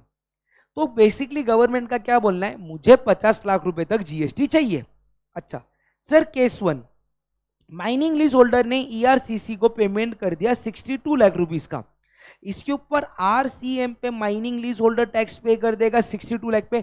गवर्नमेंट को तो सिर्फ 50 लाख पे टैक्स चाहिए था, 62 लाख पे गवर्नमेंट को टैक्स मिल गया, तो ईआरसीसी को केस नंबर 1 पे नो जीएसटी पे करने का, क्योंकि गवर्नमेंट की 50 लाख की अपेक्षा जो थी टैक्स की वो एमएलएच ने ऑलरेडी आरसीएम बेसिस पे पूरी कर दी। सर केस 2 एमएलएच ने ईआरसीसी को 50 लाख रुपीस का पेमेंट कर दिया, तो कहने से एमएलएच ने आरसीएम पे 50 लाख के ऊपर टैक्स पे कर दिया जितना गवर्नमेंट को चाहिए था। तो केस 2 में भी ईआरसीसी को कोई भी जीएसटी पे करने की जरूरत नहीं है, ईआरसीसी को कोई भी जीएसटी पे करने की जरूरत नहीं है। बट सर केस 3 ऐसा समझो, माइनिंग लीज होल्डर ने ईआरसीसी को पेमेंट किया 42 लाख रुपीस का, तो कहने से वो आरसीएम पे माइनिंग लीज होल्डर टैक्स पे करेगा सिर्फ 42 लाख पे, गवर्नमेंट की तो एक्सपेक्टेशन 50 लाख की टैक्स की थी। तो केस 3 में ईआरसीसी को जो शॉर्टफॉल है ना, शॉर्टफॉल कितने रुपीस का है, 8 लाख। 8 लाख कैसे आया सर, 50 लाख माइनस 42 लाख, 8 लाख पे टैक्स पे करना पड़ेगा। क्लियर है सर? अगर ये एग्जांपल आप लोग लिख के लेना चाहते हो तो वीडियो को पॉज कर लो सब लोग जल्दी से और ये एग्जांपल को लिख के ले लो। चलो ठीक है, हो गया, डन है। ये सारे पॉइंट्स मैंने इधर बता दिए। सर एक बहुत ही इंपॉर्टेंट चीज है जिसके अंदर है ना अभी आपका अमेंडमेंट भी आया हुआ है, वो अमेंडमेंट मैं अभी आप लोगों को पढ़ाऊंगा। सर अगर आप लोग कोई भी सर्विसेज दे रहे हो ट्रांसपोर्टेशन ऑफ गुड्स का, इसके अंदर आ जाओ, कंटेंट बुक के अंदर भी लिख देंगे अपन। सर गुड्स ट्रांसपोर्ट का सर्विसेज है, जीटीए या कुरियर एजेंसी दे रहा, कौन दे रहा, जीटीए या कुरियर एजेंसी, तो क्या हो जाएगा टैक्सेबल। अदर्स ने दिया तो क्या होता था एग्जेम्प्ट, ये अभी तक बराबर था। बट भैया यहाँ पे देखो, यहाँ पे अगर इनलैंड वाटरवेज यानी कि देखो क्या बोल रहे कि services by way of transportation of goods by road except GTA और कुरियर, यानी कि जीटीए और कुरियर पहले टैक्सेबल हुआ करता था, बाकी के रोड वाले एग्जाम थे और इनलैंड वाटरवे वाले एग्जाम थे। बट अभी उन्होंने क्या बोला मालूम है क्या, nothing contained in this entry shall apply to local delivery services provided by an electronic commerce operator, यानी कि ये बात कर रहा है डंजो वगैरह की, या तो local delivery service provided through electronic commerce operator, ऊपर है provided by electronic commerce operator, नीचे local delivery services provided through electronic commerce operator, यानी कि ये बात कर रहा है। आप लोगों ने वो नाम सुने रहेंगे ना, पोर्टर, इसका नाम सुना रहेगा आप लोगों ने, पोर्टर। तो ये पोर्टर को बोल रहे हैं हम तुझे भी एग्जेम्पशन नहीं दे रहे, और जो पर्सन है जो पोर्टर के थ्रू बेच रहा, हम आपको भी एक्सेप्शन नहीं देने वाले, हम आपको भी एक्सेप्शन नहीं देने वाले हैं। ठीक है, तो कल शायद से ये मैंने चार्जेस पॉइंट वाले अंदर भी आप लोगों को बता दिया था, है ना। जो अपना चार्जेस वाला रिवीजन हुआ था उसके अंदर भी मैंने बोला ये पॉइंट एडिशन हुआ है। सेम वे में यहाँ पे एग्जामिशन में क्या बोल रहे कि भैया अगर मैं कंटेंट बुक के अंदर आ जाऊं तो अगर ये सर्विसेज आप लोग ईसीओ और पर्सन सप्लाइंग थ्रू ईसीओ कर रहा, पर्सन सप्लाइंग थ्रू ईसीओ है, कहने से ये सर्विसेज अभी जीएसटी में क्या हो जाएगी आपकी टैक्सेबल हो जाएगी। एग्जाम्पल बात कर रही है पोर्टर की, ठीक है। उसके बाद में सर अगर आप लोग कोई भी रेंटिंग ऑफ व्हीकल दे रहे हो माइनिंग एरिया में for pits during a specific duration, मतलब आपकी गाड़ी थी, एक माइनिंग की साइट चालू है, आपने आपकी गाड़ी रेंट पे दे दी वो साइट के लिए एक ड्यूरेशन के लिए, लेट से 2 महीने के लिए, 2 महीने में आपने आपकी गाड़ी दे दी, आपका ड्राइवर भी दे दिया। तो यहाँ पे ना वो माइनिंग एरिया से अपने गुड्स को लोड कर रहे थे, जहाँ पे उनको डिलीवर करना है वो कर रहे थे। यहाँ पे आप ट्रांसपोर्टेशन ऑफ गुड्स का सर्विस नहीं दे रहे हो, आप कौन सा सर्विसेज दे रहे हो, जो आपकी व्हीकल है आपने उसको रेंट पे दिया है सामने वाले को, तो ये रेंटिंग ऑफ व्हीकल का सर्विस माना जाएगा, ठीक है। सर अगला पॉइंट है, अगर आप लोग गुड्स ट्रांसपोर्टेशन की सर्विसेज दे रहे हो बाय वाटरवे, तो अगर ये इनलैंड वाटरवे या नेशनल वाटरवे रहेगा तो एग्जेम्प्ट, अगर ये इंटरनेशनल वाटर में दे रहे हो तो ये क्या बन जाएगा टैक्सेबल। उसके बाद में सर आप ट्रांसपोर्टेशन ऑफ गुड्स का सर्विसेज दे रहे हो एयरवेज से, तो अगर ये डोमेस्टिक दे रहे हो तो टैक्सेबल रहेगा, अगर ये इंटरनेशनल दे रहे हो, इंटरनेशनल इंडिया के बाहर से इंडिया के कस्टम स्टेशन पे लाने तक दे रहे हो तो एग्जेम्प्ट, बट इंडिया से इंडिया के बाहर लेके जा रहे हो तो क्या बन जाएगा टैक्सेबल, ठीक है। सर देखो अभी आप रेलवे से ट्रांसपोर्टेशन ऑफ गुड्स का सर्विसेज दे रहे हो, रिलीफ मटेरियल दे रहे हो, या अगर आप लोग डिफेंस और मिलिट्री इक्विपमेंट को दे रहे हो, या न्यूज़पेपर और मैगजीन को दे रहे हो, या एग्रीकल्चर प्रोड्यूस को दे रहे हो, या मिल्क सॉल्ट फूड ग्रेन को दे रहे हो, या ऑर्गेनिक मैन्योर को दे रहे हो, इनको दे रहे हो, ये मतलब ये वाले गुड्स का ट्रांसपोर्टेशन दे रहे हो तो एग्जेम्प्ट रहेगा। बट अगर बाकी के गुड्स को ट्रांसपोर्ट कर रहे हो वो क्या बन जाएगा टैक्सेबल। सर वापिस से एग्जेम्पशन के नाम पढ़ेंगे, रिलीफ मटेरियल आ गया, कोई भी कैलेमिटी आई थी नेचुरल या मैनमेड, उसके लिए रिलीफ मटेरियल ट्रांसपोर्ट करा रहे हो एग्जेम्पशन मिल जाएगा। डिफेंस या मिलिट्री इक्विपमेंट को ट्रांसपोर्ट करा रहे हो एग्जेम्पशन मिल जाएगा। न्यूज़पेपर मैगजीन है एग्जेम्पशन मिल जाएगा। एग्रीकल्चर प्रोड्यूस है एग्जेम्पशन मिल जाएगा। Milk salt food grain exemption मिल जाएगा। ऑर्गेनिक मैन्योर एग्जेम्पशन मिल जाएगा। अच्छा सर यही सेम सर्विसेज अगर जीटीए या वेसल ने दी तो उसको भी एग्जेम्पशन मिल जाएगा। इसको एग्जेम्पशन मिल जाएगा GTA as well as vessel को, अगर ये ऊपर के 6 आइटम्स का ट्रांसपोर्टेशन दे रहे रहेंगे तो, ठीक है। उसके बाद में सर अगर आपने आपकी व्हीकल को रेंट पे दे दिया, आपने आपकी व्हीकल को रेंट पे दिया, किसी भी स्टेट ट्रांसपोर्ट को दे दिया रेंट पे, जहां पे सीटिंग कैपेसिटी अप टू 12 है तो टैक्सेबल, मोर देन 12 है तो एग्जेम्प्ट। स्टेट ट्रांसपोर्ट को आपने आपकी गाड़ी रेंट पे दे दी, seating capacity up to 12 taxable, more than 12 exempt. Same way में अगर आपने आपकी इलेक्ट्रिक व्हीकल लोकल अथॉरिटी को दी, तो देखो लोकल अथॉरिटी को नॉर्मल व्हीकल दोगे तो टैक्सेबल, बट अगर इलेक्ट्रॉनिकली ऑपरेटेड व्हीकल दिए तो चेक करो सीटिंग कैपेसिटी कितना है, अप टू 12 रहेगा तो टैक्सेबल, मोर देन 12 रहेगा तो क्या हो जाएगा एग्जेम्प्ट। सेम वे में अगर आपने आपकी गाड़ी रेंट पे जीटीए को दी या एजुकेशनल इंस्टीट्यूशन को दी जो प्री स्कूल या एचएससी तक चला रहा, तो वो सर्विसेज क्या हो जाएगी आपकी एग्जेम्प्ट मानी जाएगी, ठीक है।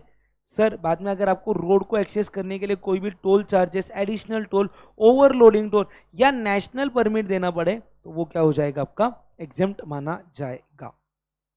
क्लियर है। सर अगर आप लोग कोई भी फैसिलिटी मैनेजमेंट सर्विसेज दे रहे हो MCD, municipal corporation of Delhi, तो ये क्या बन जाएगा टैक्सेबल बन जाएगा। सर फैसिलिटी मैनेजमेंट के example housekeeping, civil, furniture maintenance वगैरह सब इसके अंदर आ जाएगा। सर अगला पॉइंट बोलता है दिल्ली डेवलपमेंट अथॉरिटी डीडीए, ये कोई लोकल अथॉरिटी नहीं है, इसके लिए जो भी सर्विसेज प्रोवाइड हो रही है बाय डीडीए वो टैक्सेबल हो जाएगी आपकी एफसीएम बेसिस पे। कौन से बेसिस पे एफसीएम, ठीक है। सर उसके बाद में एक पॉइंट बोलता है कि अगर आप लोग सर्विस प्रोवाइड कर रहे हो, अरे आप लोग सर्विस प्रोवाइड कर रहे हो वेलफेयर ऑफ इंडस्ट्रियल और लेबर और फार्मर और promotion of trade, commerce, industry, agriculture, science to its own member, जहां पे आपका कंसिडरेशन पर एनम 1000 रुपीज है, वो सर्विसेज क्या हो जाएगी आपकी एग्जेम्प्ट मानी जाएगी। सर इसके बाद में ना एक न्यू एग्जेम्पशन आया हुआ है जिसको अपन थोड़ा सा डिटेल में पढ़ेंगे, ध्यान से सुनना। यहाँ पे क्या बोल रहे कि सर अगर आपने किसी को भी लाइफ इंश्योरेंस बेचा, क्या बेचा, लाइफ इंश्योरेंस, लाइफ इंश्योरेंस, या अगर आपने किसी को भी हेल्थ इंश्योरेंस बेचा, क्या बेचा, हेल्थ इन इंश्योरेंस, तो ये सर्विसेज भी जीएसटी में क्या मानी गई है आपकी, एग्जेम्प्ट नहीं। पहले ये देखो आप ये सर्विसेज किसको दे रहे हो, अगर ये आप दे रहे हो इंडिविजुअल को, किसको दे रहे हो, इंडिविजुअल को, तो ये क्या हो जाएगा, exempt.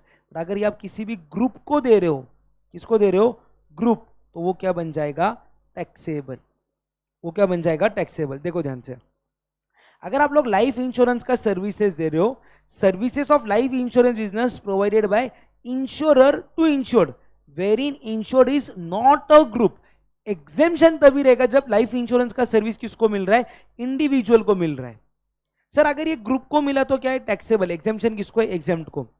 For the removal of doubt it is clear that exemption shall apply to the contract of insurance where insured is insured individual और an individual and family of the said individual. मतलब अगर मैंने life insurance निकाला मेरा, मेरे mummy का, मेरे पापा का, मेरे भाई का, बहन का, बच्चों का, ये ग्रुप नहीं है, ये एक फैमिली है, इनको चलेगा, है ना, इनको चलेगा। बट सर अगर आपने इसको है ना किसी भी ग्रुप को दिया, सर देखो ग्रुप का मीनिंग क्या है, group of people who join together with the commonality of the purpose और for engaging in the common economic activity. Sir इसका एग्जांपल बोलूं क्या मैं आप लोगों को, मेंबर्स ऑफ हाउसिंग सोसाइटी, किसकी बात कर रहे हैं यहाँ पे, मेंबर्स ऑफ हाउसिंग सोसाइटी। ये भैया आपका एक ग्रुप है, ये आपका क्या है, ग्रुप, ये हाउसिंग सोसाइटी के लिए साथ में आए। अगर अभी इंश्योरेंस कंपनी ने मेंबर ऑफ हाउसिंग सोसाइटी वालों को कोई भी सर्विसेज दिया, ये क्या बन जाएगा आपका, टैक्सेबल बन जाएगा, ये क्या बन जाएगा, टैक्सेबल। बट सर देखो अगर कुछ लोग है ना, कुछ लोग साथ में आ रहे, कुछ लोग साथ में आ रहे सिर्फ इंश्योरेंस का डिस्काउंट निकालने के लिए, समझो कल जाके मैं क्या बोला, स्टूडेंट चलो अपन 100 लोग है ना, तो अगर मैं अकेले इंश्योरेंस निकालने के लिए गया तो महंगा मिलेगा, अपन 100 लोग साथ में जाके इंश्योरेंस निकालते ताकि डिस्काउंट मिलेगा। अपन कोई भी बाकी का काम साथ में नहीं कर रहे, अपन सिर्फ इंश्योरेंस को निकालने के लिए अगर साथ में गए ना तो अपन ग्रुप नहीं माने जाएंगे, यानी कि जो भी सर्विसेज अपने को मिली ये क्या हो जाएगी, एग्जेम्प्ट मानी जाएगी। बट अगर मान लो अपन कोई और काम कर रहे, और कोई काम अपन ऑलरेडी कर रहे, या तो अपना एम्प्लॉयर एम्प्लॉय वाला रिलेशनशिप है कहीं ना कहीं, है ना, और फिर अगर अपन ने जाके इंश्योरेंस निकाला एज अ ग्रुप, वहां पे वो क्या बन जाएगा, टैक्सेबल बन जाएगा। ठीक है, हाई चांसेस है इसके ऊपर आपको एग्जाम के अंदर क्वेश्चन देखने के लिए मिले, हाई चांसेस है इसके ऊपर एग्जाम में आपको क्वेश्चन देखने के लिए मिले। तो अगर ये पॉइंट को कहीं तो भी आप लोग लिखना चाहते हो तो इसको जल्दी से लिख के ले लो, इसको मैं मेरे ये बुक के अंदर भी लिख देता हूं, एक ही मिनट, ठीक है।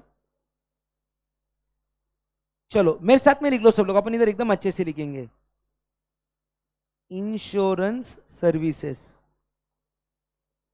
Insurance services. तो देखो लाइफ इंश्योरेंस और health insurance,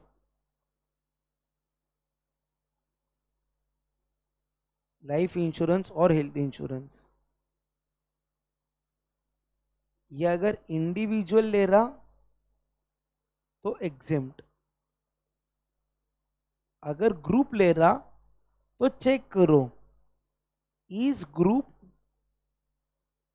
only for insurance to avail discount और are they also engaged in some other capacity। इसके दो बातें आएगी, पहला ओनली इंश्योरेंस, सिर्फ इंश्योरेंस के लिए ग्रुप बनाए डिस्काउंट देने के लिए, तो यहाँ पे हो जाएगा एग्जेम्प्ट। अगर बट इनका काम अदर कैपेसिटी में भी चल रहा, अदर कैपेसिटी, तो वो क्या बन जाएगा, टैक्सेबल। लिख लो ये वाला पॉइंट सब,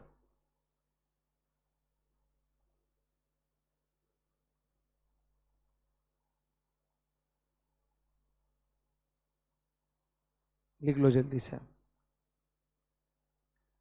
डन डन डन डन।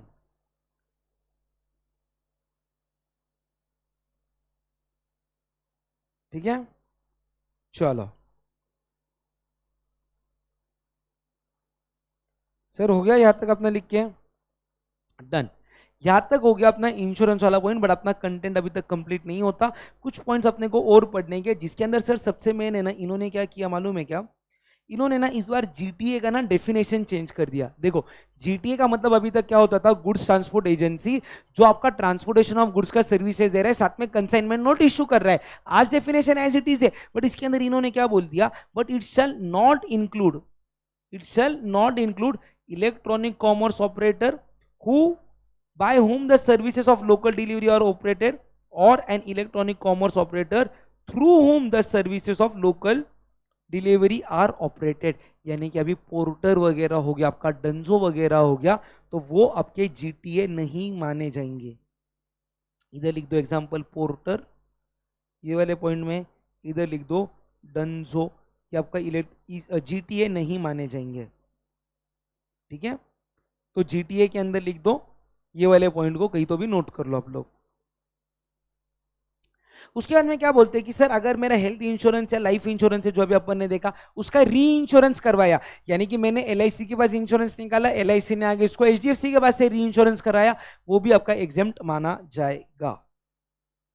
ठीक है, चलो सर, सर एग्जामिशन कंप्लीट हो गया क्या, आंसर इज नो। कुछ छोटे छोटे पॉइंट्स अपने को यहाँ पे देखने के, एक बार अपन अभी सारे एग्जामिशंस को गो थ्रू कर लेंगे। ठीक है, फाइनल टच एक बैंकिंग वाला और एक टूरिस्ट वाला पॉइंट अभी तक आपका पढ़ना बाकी है, मैं वो अभी आप लोगों को कवर करवा देता हूँ। मेजरली सारे चीजें मैंने आप लोगों की कवर करवा दी है। ठीक है सर, एक पॉइंट देखो, ठीक है, एक है ना ये हो रहा था रेसिडेंशियल प्रोग्राम था। सर रेसिडेंशियल प्रोग्राम यानी कि क्या, रेसिडेंशियल प्रोग्राम यानी कि एक आपका जो ये ट्रस्ट है ना, उसने या 12A 12AB वाले एंटिटी ने एक ऐसा है ना 40 डेज का बैच रखा था, जहां पे वो आपको yoga plus accommodation plus food दे रहे थे। तो सर ये क्या बोलते हैं कि जो रेसिडेंशियल प्रोग्राम्स रहते हैं ना, जहां पे आपका योगा का सर्विस दिया जाता है, स्पिरिचुअलिटी दिया जाता है, अकोमोडेशन दिया जाता है, फूड दिया जाता है, ये आपका कॉम्पोजिट सप्लाई, जिसका प्रिंसिपल सप्लाई आपका योगा या तो स्पिरिचुअलिटी है, इसके लिए यह ट्रांजेक्शन जीएसटी से एग्जेम्प्ट है। बट सर अगर मैंने रेसिडेंशियल प्रोग्राम में जाके खाली अकोमोडेशन का सर्विस लिया, तो वो क्या बन जाएगा, टैक्सेबल बन जाएगा। सेम वे में अगर मेरा ट्रस्ट है या रिलीजियस एक्टिविटीज है, ट्रस्ट है, ठीक है, और वो ट्रस्ट क्या कर रहा है, कोई भी फिटनेस कैंप को, एरोबिक्स के क्लासेस को कंडक्ट कर रहा है, ठीक है, वो किसको कंडक्ट कर रहा है, फिटनेस कैंप को बोलो, या तो एरोबिक, डांस, म्यूजिक, ये सारी सर्विसेज क्या बन जाएगी, टैक्सेबल।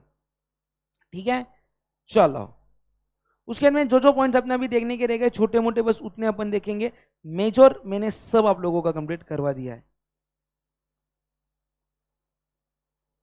डन डन डन, चलो चलो जल्दी जल्दी।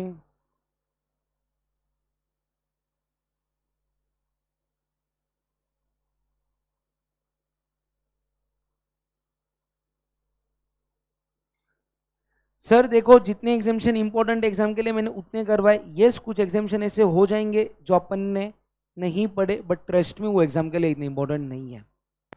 सर अगला पॉइंट बात करते हैं फॉरेन टूरिस्ट की। मान लो आप इंडियन पर्सन हो, आप फॉरेन टूरिस्ट को कोई भी सर्विसेज दे रहे हो, पूरी सर्विसेज इंडिया के बाहर है।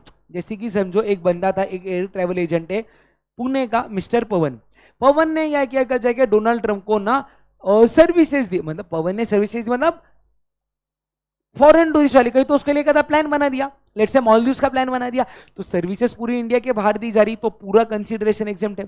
बट अगर डोनाल्ड ट्रंप इंडिया विजिट करने आया था, पवन ने उसको पूरा गोवा का पैकेज बना के दिया, तो ये भी सर्विसेज एग्जेम्प्ट है। बट सर अगर services partly in India and partly outside India देंगे, मतलब लेट्स से उसने डोनाल्ड ट्रंप से 2 लाख रुपए लिए, जिसके अंदर वो उसको कुछ दिन श्रीलंका कुछ दिन गोवा घुमा रहा सो सॉरी, तो यहाँ पे एग्जेम्पशन कितना मिलेगा, यहाँ पे एग्जेम्पशन मिलेगा आपका जितना भी अमाउंट ऑफ कंसीडरेशन है उसका 50%, या तो जितने नाइट्स अपने इंडिया के बाहर बिताए, विच एवर इज लोअर, उसका एग्जेम्पशन मिल जाएगा।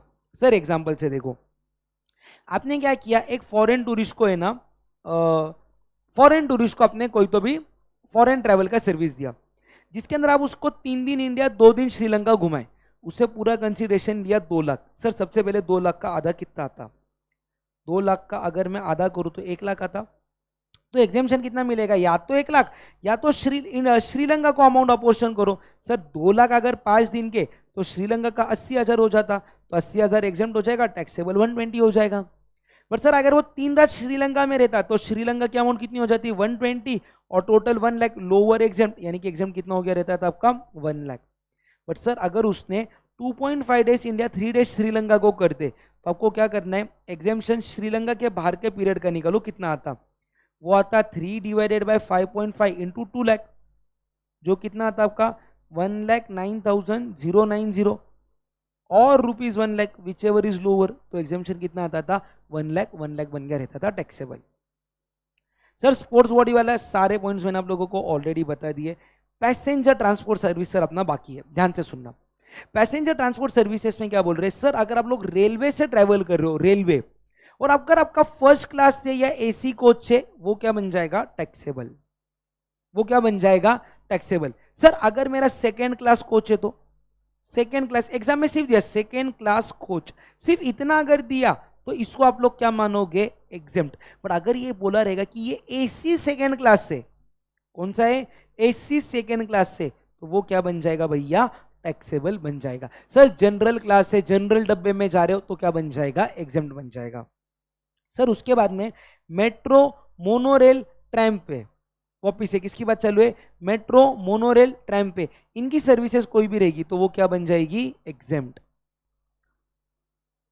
सर देखो अभी थर्ड पॉइंट किसकी बात करता, अगर आप लोग कोई भी इनलैंड वाटरवे को ट्रांसपोर्ट करके दे रहे हो, देखो यूजुअली है ना इंडिया के अंदर जो 2 सिटीज है ना, उसका है ना बाइफरकेशन वाला जो बाउंड्री एरिया रहता है ना, वहां से ना कभी नदी पास होती, तो अगर कहीं भी नदी पास हो रही, आप एक जगह से दूसरी जगह की ट्रांसपोर्टेशन की सर्विसेज दे रहे हो इनलैंड वाटरवे से, वो भी एग्जेम्प्ट है।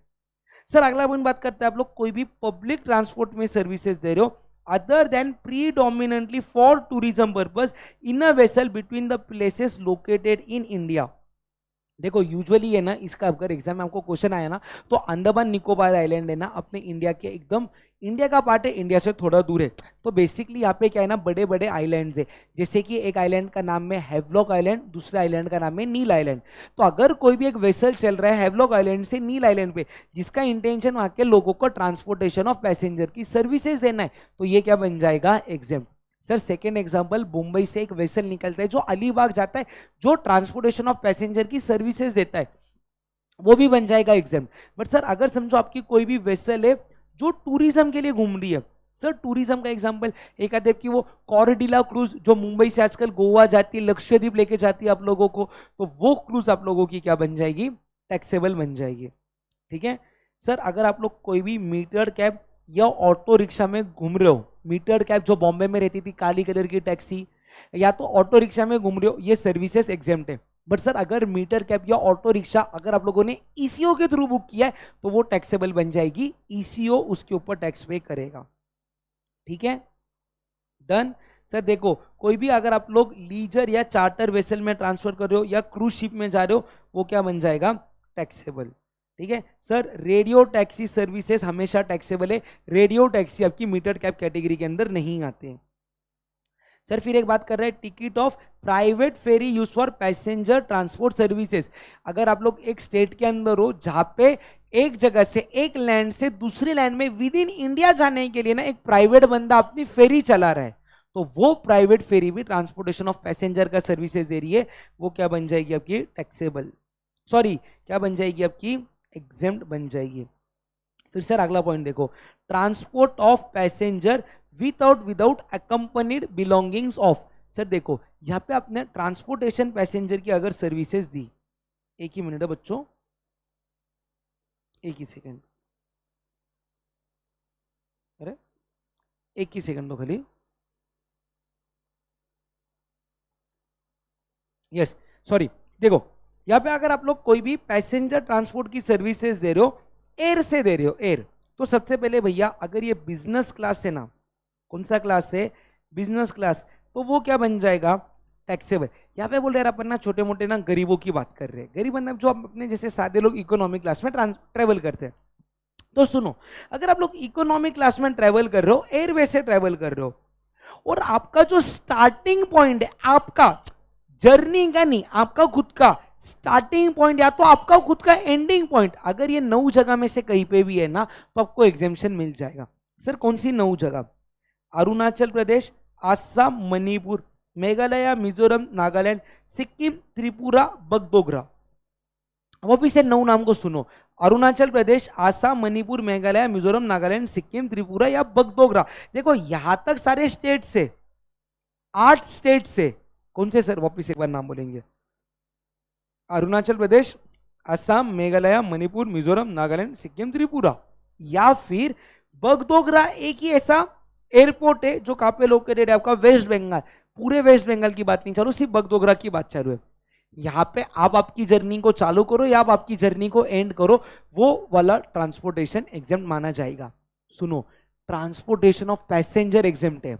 अगर मैंने कोई एयर ट्रैवल एजेंट को या एक पर्सन को बोला मेरे को टिकट बुक करके दे, उसने अगर टिकट बुक करने का मेरे को सर्विसेज दिया जो इस जगह पे, इस 9 जगह पे स्टार्ट या एंड हो रहा है, तो टिकट बुक करने का सर्विसेज है वो टैक्सेबल है। सुनो, ट्रांसपोर्टेशन ऑफ पैसेंजर का सर्विस एग्जेम्प्ट है। अगर एक एयर ट्रैवल एजेंट मुझे टिकट बुक करने का सर्विसेज दे रहा है एक जगह से दूसरी जगह का इनके अंदर से, वो क्या बन जाएगा? टैक्सेबल बन जाएगा। समझा आपको? ठीक है, यस सर। अगला बात करता है आपका स्टेज कैरेज और कॉन्ट्रैक्ट कैरेज। चलो सर, मैं ना उसका एक चार्ट बना के सिखाता हूं आप लोगों को, ध्यान से देखना। ठीक है ठीक है ठीक है ठीक है ठीक है ठीक है ठीक है सर, चार्ट जल्दी से बनाओ सर, एक ही सेकंड सर, बनाता हूं। ध्यान से देखना सब लोग यहाँ पे। सर देखो, आपका कैरेज है ना 2 टाइप का रह सकता। एक तो सबसे पहले, एक ही सेकंड ना, देखो, एक तो रहेगा आपका स्टेज कैरेज, दूसरा कौन सा रहेगा आप लोगों का? Contract carriage. दूसरा कौन सा रहेगा? Contract carriage. सर दोनों का मतलब बताओ ना। सर सुनो, स्टेज कैरेज यानी कि एक जो व्हीकल है ना वो एक रूट से दूसरे रूट पे जा रहा है, आपके पास ऑप्शन है आपको जर्नी को कहां पे स्टार्ट करना है, आपको जर्नी को कहां पे एंड करना है। मतलब सर देखो, एक बस है ना, गवर्नमेंट की बस, पुणे से लेके दिल्ली तक निकली, अज्यूम कर लो आप, वो अभी कोई भी बस है। मैं वो बस में चाहता हूं कि मैं पुणे में एंटर करूं और मैं एमपी में एग्जिट ले लूं, तो मेरी मर्जी। अच्छा, बस मेरे हिसाब से नहीं चल रही, बस एक रूट के ऊपर चल रही है, मैं बस वो जर्नी के अंदर एंटर कर रहा हूं। तो सर अगर स्टेज कैरेज रहेगा ना तो 2 बातें है ना, एक तो एसी है, दूसरा नॉन एसी है। अगर एसी रहेगा तो क्या बन जाएगा? टैक्सेबल। सर अगर नॉन एसी रहेगा तो क्या बन जाएगा? एग्जेम्प्ट। नॉन एसी वाला क्या बन जाएगा? एग्जेम्प्ट। बराबर है। उसके बाद में सर देखो यहाँ पे क्या बोलते हैं, ठीक है सर, अगर कॉन्ट्रैक्ट कैरेज है, कौन सा कैरेज है आप लोगों का? कॉन्ट्रैक्ट कैरेज है। एक ही सेकेंड, हाँ, अगर आप लोगों का कॉन्ट्रैक्ट कैरेज है other than radio taxi for transportation of passenger excluding tourism. अच्छा सर, मतलब देखो मेरा ना कॉन्ट्रैक्ट कैरेज का है ना, सबसे पहले ना मेरे को पर्पस देखना है क्या है। सर कॉन्ट्रैक्ट कैरेज का मतलब क्या रहता है? कॉन्ट्रैक्ट कैरेज यानी कि मैंने एक फिक्स ड्यूरेशन के लिए वो बंदे के साथ डील किया है कि मैं उसको उतना पैसा पे करने वाला हूँ for the services given by that person to me. तो सर अगर मेरा कॉन्ट्रैक्ट कैरेज है ना तो चेक करो ये टूरिज्म के लिए है या ट्रांसपोर्टेशन के लिए। सर टूरिज्म एंड ट्रांसपोर्टेशन में क्या फर्क है? देखो, एक बंदे के घर में शादी है, उसने गाड़ी को लिया शादी में जाने के लिए, ये उसका पर्सनल पर्पस हो गया टूरिज्म का। ट्रांसपोर्टेशन यानी कि डेली बेसिस पे अगर आपको आपके ऑफिस से घर जाना है या एक जगह से दूसरी जगह जाना है, वो आपका ट्रांसपोर्टेशन में आएगा। तो सर अगर ये टूरिज्म है तो क्या बन जाएगा? टैक्सेबल। सर अगर ये ट्रांसपोर्टेशन है तो आप इसको चेक करोगे, या तो ये रहेगा एसी या तो क्या रहेगा? Non AC. सर अगर ये एसी है ना तो भी क्या बन जाएगा? टैक्सेबल। पर सर अगर कॉन्ट्रैक्ट में आपने एक गाड़ी को लिया है तो अगर नॉन एसी है ना तो आप ये देखोगे रूट कैसे डिसाइड होता। सर देखो, या तो उसका एक फिक्स रूट है, मतलब एक गाड़ी फिक्स रूट पे आ रही जा रही है, आपने उसके साथ कॉन्ट्रैक्ट किया कि मेरे को 15 दिन तू पिकअप एंड ड्रॉप का सर्विस कर तेरे रूट के ऊपर, मैं तुझे सिर्फ चार्जेस पे करूंगा। तो अगर ये फिक्स रूट है तो ये बन जाएगा एग्जेम्प्ट। बट अगर ये route is decided by recipient, route कौन डिसाइड कर रहा है? रेसिपिएंट डिसाइड कर रहा है, तो मालिक वो क्या बन जाएगा? टैक्सेबल बन जाएगा। तो ये एक बार चार्ट आप सब लोग देख लो क्या लिखा हुआ है। स्टेज कैरेज के अंदर दो बातें, सॉरी कैरेज के अंदर दो बातें, stage carriage, contract carriage. Stage carriage अगर एसी रहा तो बन जाएगा टैक्सेबल, नॉन एसी रहा तो बन जाएगा एग्जेम्प्ट। फिर सर दूसरा पॉइंट आता है आपका कॉन्ट्रैक्ट कैरेज। कॉन्ट्रैक्ट कैरेज का पर्पस देखो, टूरिज्म रहेगा तो टैक्सेबल, ट्रांसपोर्टेशन का काम रहेगा तो दो बातें, या तो एसी है या तो नॉन एसी। सर एसी है तो टैक्सेबल, नॉन एसी है तो रूट देखो, अगर रूट फिक्स्ड है तो एग्जेम्प्ट, बट सर अगर रूट भी रेसिपिएंट डिसाइड कर रहा है तो वो क्या बन जाएगा आपका टैक्सेबल बन जाएगा। समझा? डन सर, डन है यहां तक। ये सारे पॉइंट्स मैंने उसके अंदर आपके कंप्लीट करवा दी है, ठीक है सर। फिर एक पॉइंट आता है वायबिलिटी गैप फंडिंग। अगर गवर्नमेंट आप लोगों को बोल रही है कि एक एयरपोर्ट से दूसरे एयरपोर्ट तक आप कोई तो भी एक फ्लाइट चलाओ, जो भी लॉस होगा हम आपको उसका फंडिंग देंगे 3 साल तक, तो मतलब हम आपको उसका फंडिंग देंगे। तो अगर आप लोग कोई भी रीजनल कनेक्टिविटी स्कीम एयरपोर्ट में फ्लाइट को चला रहे हो जहाँ पे आपको वायबिलिटी गैप फंडिंग मिल रहा है 3 साल तक, तो आपको वो अमाउंट एग्जेम्प्ट हो जाएगा। फिर सर गुड ट्रांसपोर्ट एजेंसी के अंदर अगर ये नोट से आपके पास, तो यहाँ पे लिख दो एक्सेप्ट प्रोवाइडेड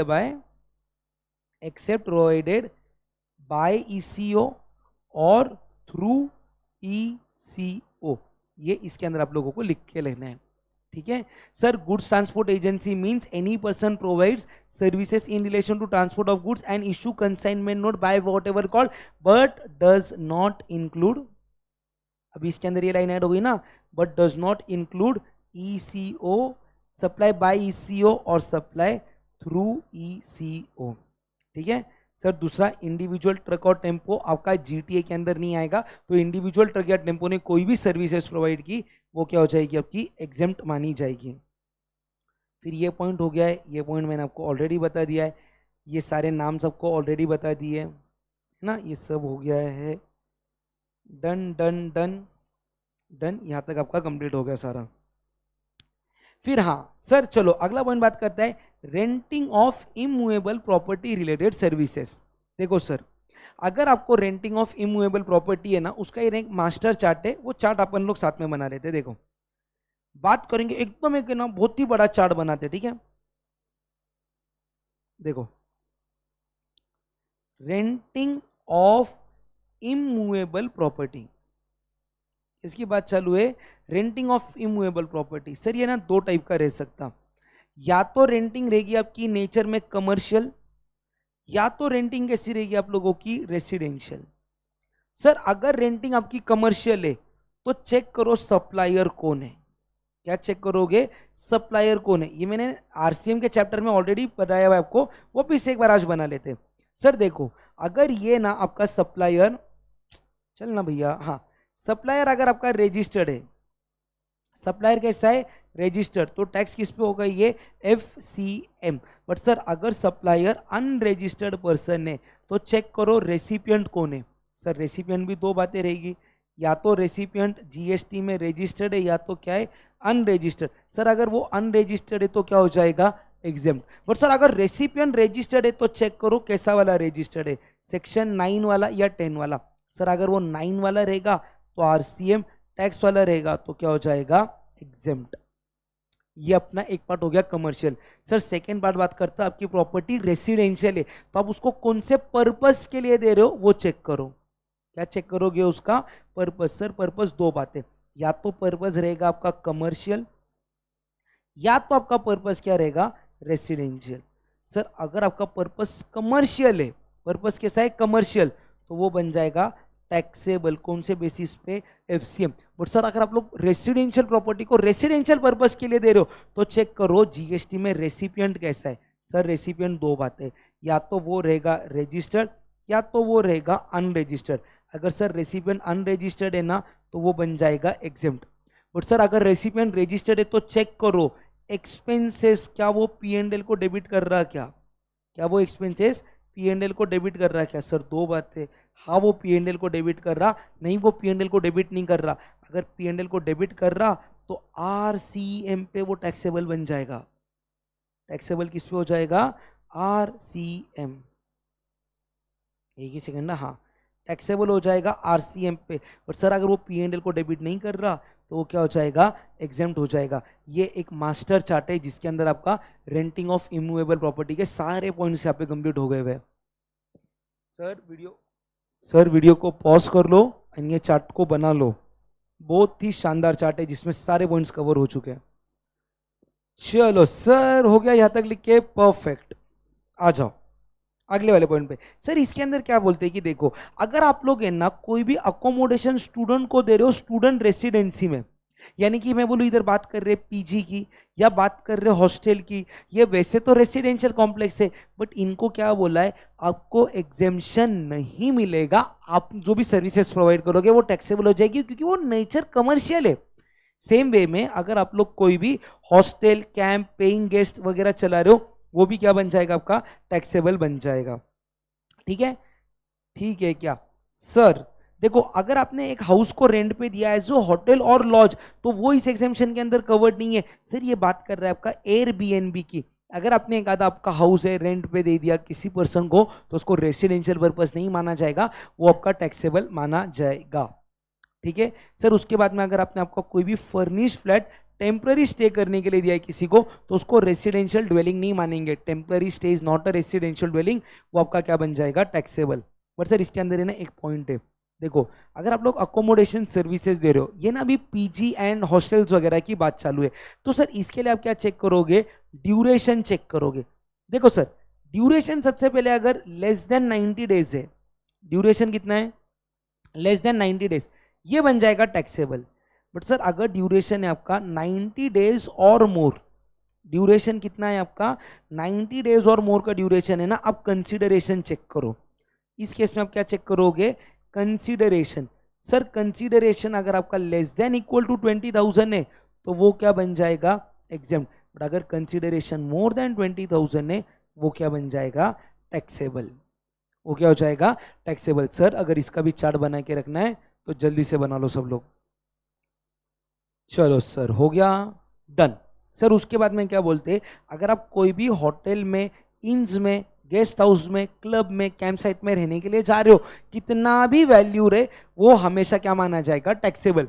बट हाँ सर अगर आपका accommodation in the premises of religious place है, तो वो अपन ने देखा था ना, less than 1,000 rupees per day रहा तो एग्जेम्प्ट मिल जाएगा, उधर एग्जेम्पशन आपको मिल जाएगा। क्लियर है सर? अगला पॉइंट, सर अगर आप लोग कोई भी अपफ्रंट फीस को पे कर रहे हो, सर देखो गवर्नमेंट को है ना इंडस्ट्रियल जोन को प्रमोट करना है, तो अगर आप लोग कोई भी अमाउंट पे कर रहे हो इंडस्ट्रियल प्लॉट के लिए या plot for development of infrastructure for financial business, आप लोग जिनको पैसा दे रहे हो ना वो कौन होने चाहिए, industrial development corporation, state government के इंडस्ट्रियल डेवलपमेंट कॉर्पोरेशन, या कोई भी एंटिटी जिसका गवर्नमेंट का शेयर होल्डिंग 20% और मोर है।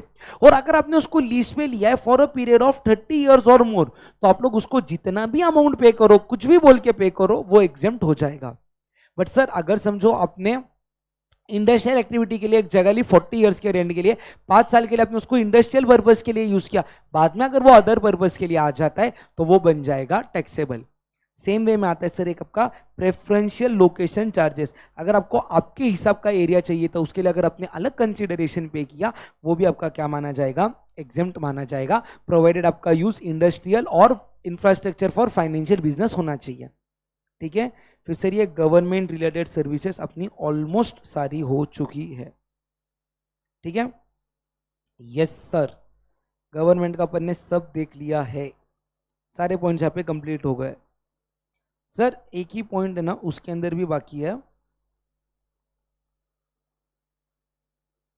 इधर गया, हाँ देखो सर, अगर आप लोग सैनिटेशन और कंजर्वेंसी सर्विसेज दे रहे हो आर्मी या अदर गवर्नमेंट के डिपार्टमेंट को, तो सर देखो services are provided to army और other government in the same manner as LA does for the general public, तो आपको एग्जेम्पशन मिल जाएगा। बट अगर सैनिटाइजेशन और कंजर्वेंसी सर्विसेज अलग वे में कुछ कर रहे हो जो लोकल अथॉरिटी नहीं करता, तो वो क्या बन जाएगा, आपका टैक्सेबल बन जाएगा। फिर ये अपन ने देखा था facility management charges to MCD, ये पॉइंट आपका हो गया था। ठीक है, डन। सर यहाँ पे एक दो पॉइंट्स है, ये क्या बोल रहे कि अगर आप लोग कोई भी टैक्सेबल सर्विसेज प्रोवाइड कर रहे हो और to be provided by technological incubator और साइंस टेक्नोलॉजिकल एंटरप्रेन्योरशिप पार्क, जो रिकॉग्नाइज कर रहे हैं national science and technology entrepreneurship development board of India, वो एग्जाम्प्ट माना जाएगा। सर बेसिकली अब इतना ही याद रखो, TBI टेक्नोलॉजिकल बिजनेस इंक्यूबेटर या तो STEP science technological entrepreneurship park ने कोई सर्विसेज दी तो एग्जाम्प्ट है। सर दूसरा, अगर कोई भी बिजनेस इंक्यूबेटिव सर्विसेज दे रहा है, 50 लाख रुपए तक सर्विसेज दे रहा है, एग्जाम्प्ट है पहले 3 साल के लिए। कितने रुपीस तक एग्जाम्प्ट है? 50 लाख पहले 3 साल। 50 लाख से ज्यादा हो गई तो एक्स्ट्रा वाली अमाउंट टैक्सेबल बन जाएगी। जैसे फर्स्ट ईयर में 62 लाख दिया, 50 लाख तक exempt, 12 lakh taxable. Second year में 50 लाख दिया, एग्जाम्प्ट कितना हो जाएगा? पूरा 50, टैक्सेबल कितना हो जाएगा? 0। थर्ड ईयर में कितना दिया? 40 लाख, पूरा एग्जाम्प्ट 40 लाख। सर ये एग्जाम्पशन सिर्फ 3 साल के लिए मिलेगा। फोर्थ ईयर में 43 लाख दिया तो पूरा 43 लाख हो जाएगा टैक्सेबल। ठीक है, चलो सर ये एक पॉइंट रह गया था अपना पढ़ना, जो इंपॉर्टेंट है उसको अपन ध्यान से देखेंगे। सुनो ध्यान से। सर एक बैंक को है ना 2 टाइप के इनकम हो सकते हैं, interest income, other income. Sir bank को कोई भी अदर इनकम मिलने दो, वो टैक्सेबल हो जाएगा। जैसे कि SMS charges, debit card, credit card charges, cheque issuing charges, minimum account balance charges, processing fees, documentation fees, ये सारा बैंक के लिए टैक्सेबल इनकम है। सर बैंक के लिए अदर इनकम में, सॉरी एक हो गया अदर, दूसरा इंटरेस्ट इनकम। इंटरेस्ट इनकम के 2 बातें, या तो इंटरेस्ट ऑन क्रेडिट कार्ड या interest on other loan. Sir interest on credit card बन जाएगा taxable. Interest on other loan जैसे कि housing loan, gold loan, business loan, agriculture loan, motor vehicle loan, personal loan, ये सारे loan क्या हो जाएंगे? उसके ऊपर का इंटरेस्ट बन जाएगा एग्जेम्प्ट। ये हो गया पॉइंट नंबर 1। ठीक है सर, अगर बैंक ने कोई भी बिल ऑफ एक्सचेंज को डिस्काउंट किया है तो जो डिस्काउंटिंग के चार्जेस है वो एग्जाम्प्ट बन जाएंगे। But sir bill of exchange को अगर कलेक्ट करने के लिए कोई भी कलेक्शन चार्जेस, एडमिनिस्ट्रेशन चार्जेस लगाए गए तो वो बन जाएंगे टैक्सेबल। ठीक है सर, अगर आपने delay in repayment of loan किया, उसके ऊपर कोई भी पेनल इंटरेस्ट लगता है तो पेनल इंटरेस्ट का भी नेचर इंटरेस्ट माना जाएगा, वो भी जीएसटी में एग्जेम्प्ट है। ठीक है सर, बैंक अगर कोई भी फॉरेन एक्सचेंज, फॉरेन करेंसी को बाय या सेल कर रहा है ना, तो foreign currency is a transaction in money, उसके ऊपर जीएसटी नहीं लगेगा। बट उसके लिए अगर कोई भी कमीशन चार्ज किया बैंक ने तो उसको टैक्सेबल माना जाएगा। ठीक है, ठीक है क्या? उसके बाद में सर देखो, अगर यहाँ पे आप लोग कोई भी एडिशनल या पेनल इंटरेस्ट पे कर रहे हो ऑन ओवर ड्यू लोन, देखो यहाँ पे एग्जांपल समझो, एक्स ने मोबाइल फोन किसको बेचा? वाई को। कॉस्ट कितना था? 40,000। एक्स ने वाई को क्या ऑप्शन दिया? तो 40,000 रुपीज का हमें हर महीने, सॉरी 11,000 का हर महीने हमें क्या कर, EMI पे कर। तो अभी ये ना वाई एक्स को कितना पे करने वाला है पैसा? 11,000 इंटू 4, टोटल कितना हो जाएगा? 44,000 रुपीज हो जाएगा। ये माना जाएगा कॉस्ट ऑफ गुड्स, यानी कि कॉस्ट ऑफ किसका माना जाएगा? मोबाइल माना जाएगा। 4,000 रुपीज इंटरेस्ट अलग से नहीं माना जाएगा, कॉस्ट ऑफ मोबाइल फोन माना जाएगा, उसके हिसाब से जीएसटी देना पड़ेगा। सर वाई ने ना एक महीने में कोई तो भी डिले कर दिया जिसके अंदर 500 रुपीज का वाई को पेनल्टी देना पड़ा।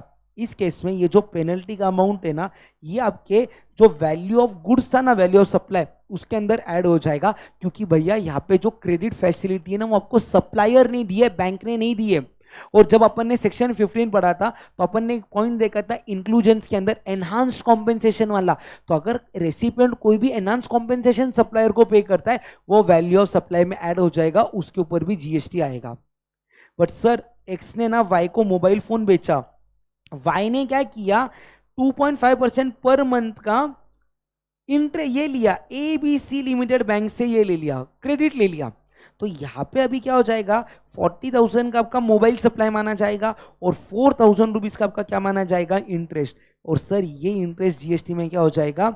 एग्जेम्प्ट। यानी कि अभी वैल्यू ऑफ सप्लाई का कितना आ जाएगा? खाली 40,000 रुपीज आ जाएगा। और सर अगर डिले कर दिया और कोई भी पेनल इंटरेस्ट लगा ना 4,000 के ऊपर, उसका भी नेचर क्या रहेगा? इंटरेस्ट रहेगा, उसके ऊपर भी आपको टैक्स देने की जरूरत नहीं है। क्लियर है? डन। सर अगला पॉइंट बात करता है GST exemption to payment aggregators on transaction up to ₹2,000। Sir देखो ये क्या बात बोलता कि सबसे पहले अगर कोई भी पीओएस मशीन पे स्वैप हो रहा, तो जो भी एक्वायरिंग बैंक है, अगर वो ट्रांजैक्शन 1,800 रुपीज तक, सॉरी ट्रांजैक्शन कितने रुपीज तक है? 2,000 रुपीज तक। यानी कि समझो ये बायर है, ये कौन है? सेलर। और यहाँ पे आप लोगों का एक्वायरिंग बैंक, यहाँ पे ना लेट से आपका एक्वायरिंग बैंक है, या तो आपके ना पेमेंट के एग्रीगेटर है, जैसे कि पेपाल हो गया, या पेटीएम हो गया फॉर दैट मैटर, अभी बायर ने इसके थ्रू इसको पेमेंट किया, तो अगर ये ट्रांजैक्शन का वैल्यू 2000 रुपए तक है तो ये जो भी कमीशन चार्ज करेंगे ना, लेट से 1800 रुपीज का ट्रांजैक्शन था, इसने आगे दे दिया 1% कट करने के बाद में 1782 रुपीज, यानी कि 18 रुपीज कमीशन चार्ज किया, तो ये 18 रुपीज क्या हो जाएगा, एग्जेम्प्ट हो जाएगा, क्योंकि ट्रांजैक्शन का वैल्यू 2000 से कम था।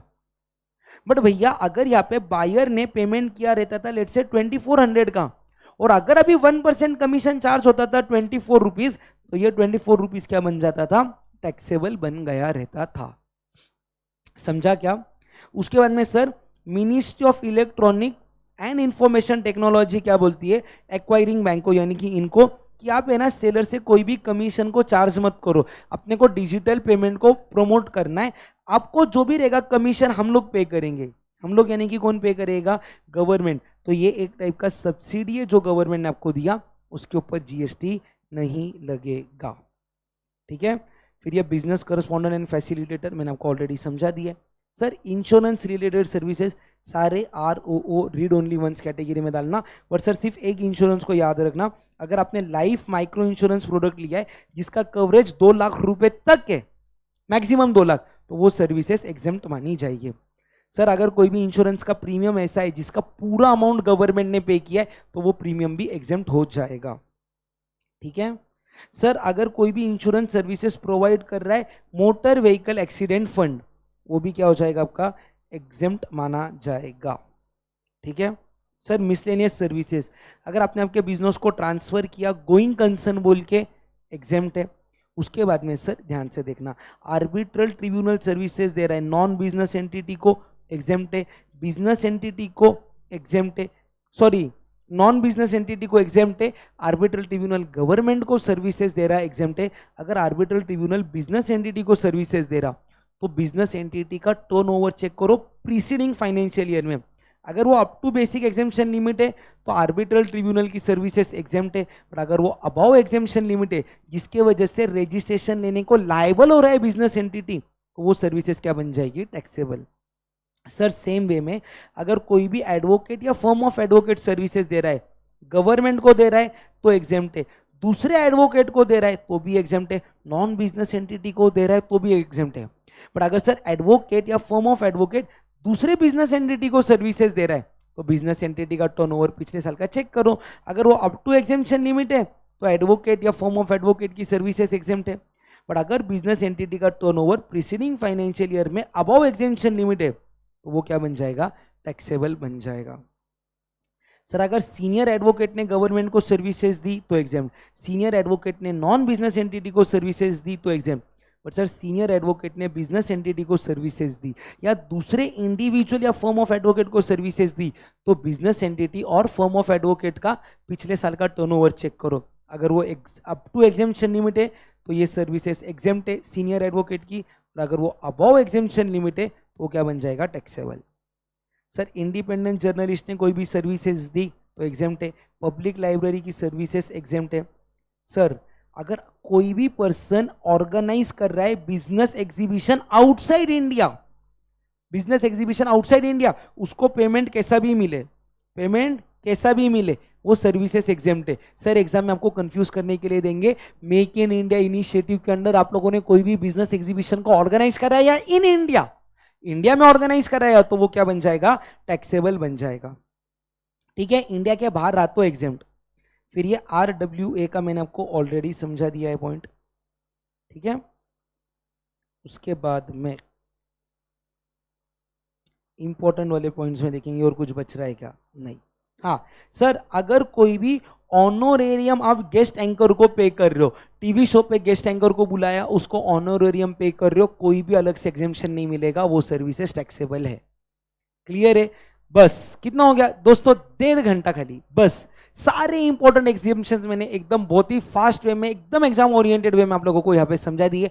अगर ये लेक्चर आप लोग 1-2 बार सुन लोगे, ट्रस्ट मी 95% एग्जाम्पशन के क्वेश्चन आंसर्स को आप लोग एग्जाम में जरूर अटेम्प्ट कर पाओगे। ठीक है, चलो छोटा सा एक लाइक कर दो यार, वीडियो पसंद आ रहा रहेगा तो कमेंट कर दो। अगर आप लोगों को वीडियो पसंद आ रहा है तो चैनल पे नए हो तो प्लीज सब्सक्राइब करना। और आपके सभी सीए इंटर के फ्रेंड जिनका अटेम्प्ट मई 26 से जैन 27 या फिर सीए में इंटर के फ्रेंड जिनका अटेम्प्ट जून 26 दिसंबर 26 में, वीडियो को शेयर उनके साथ जरूर करना। ठीक है, चलो that's it for the day guys, see you all in next video, bye bye.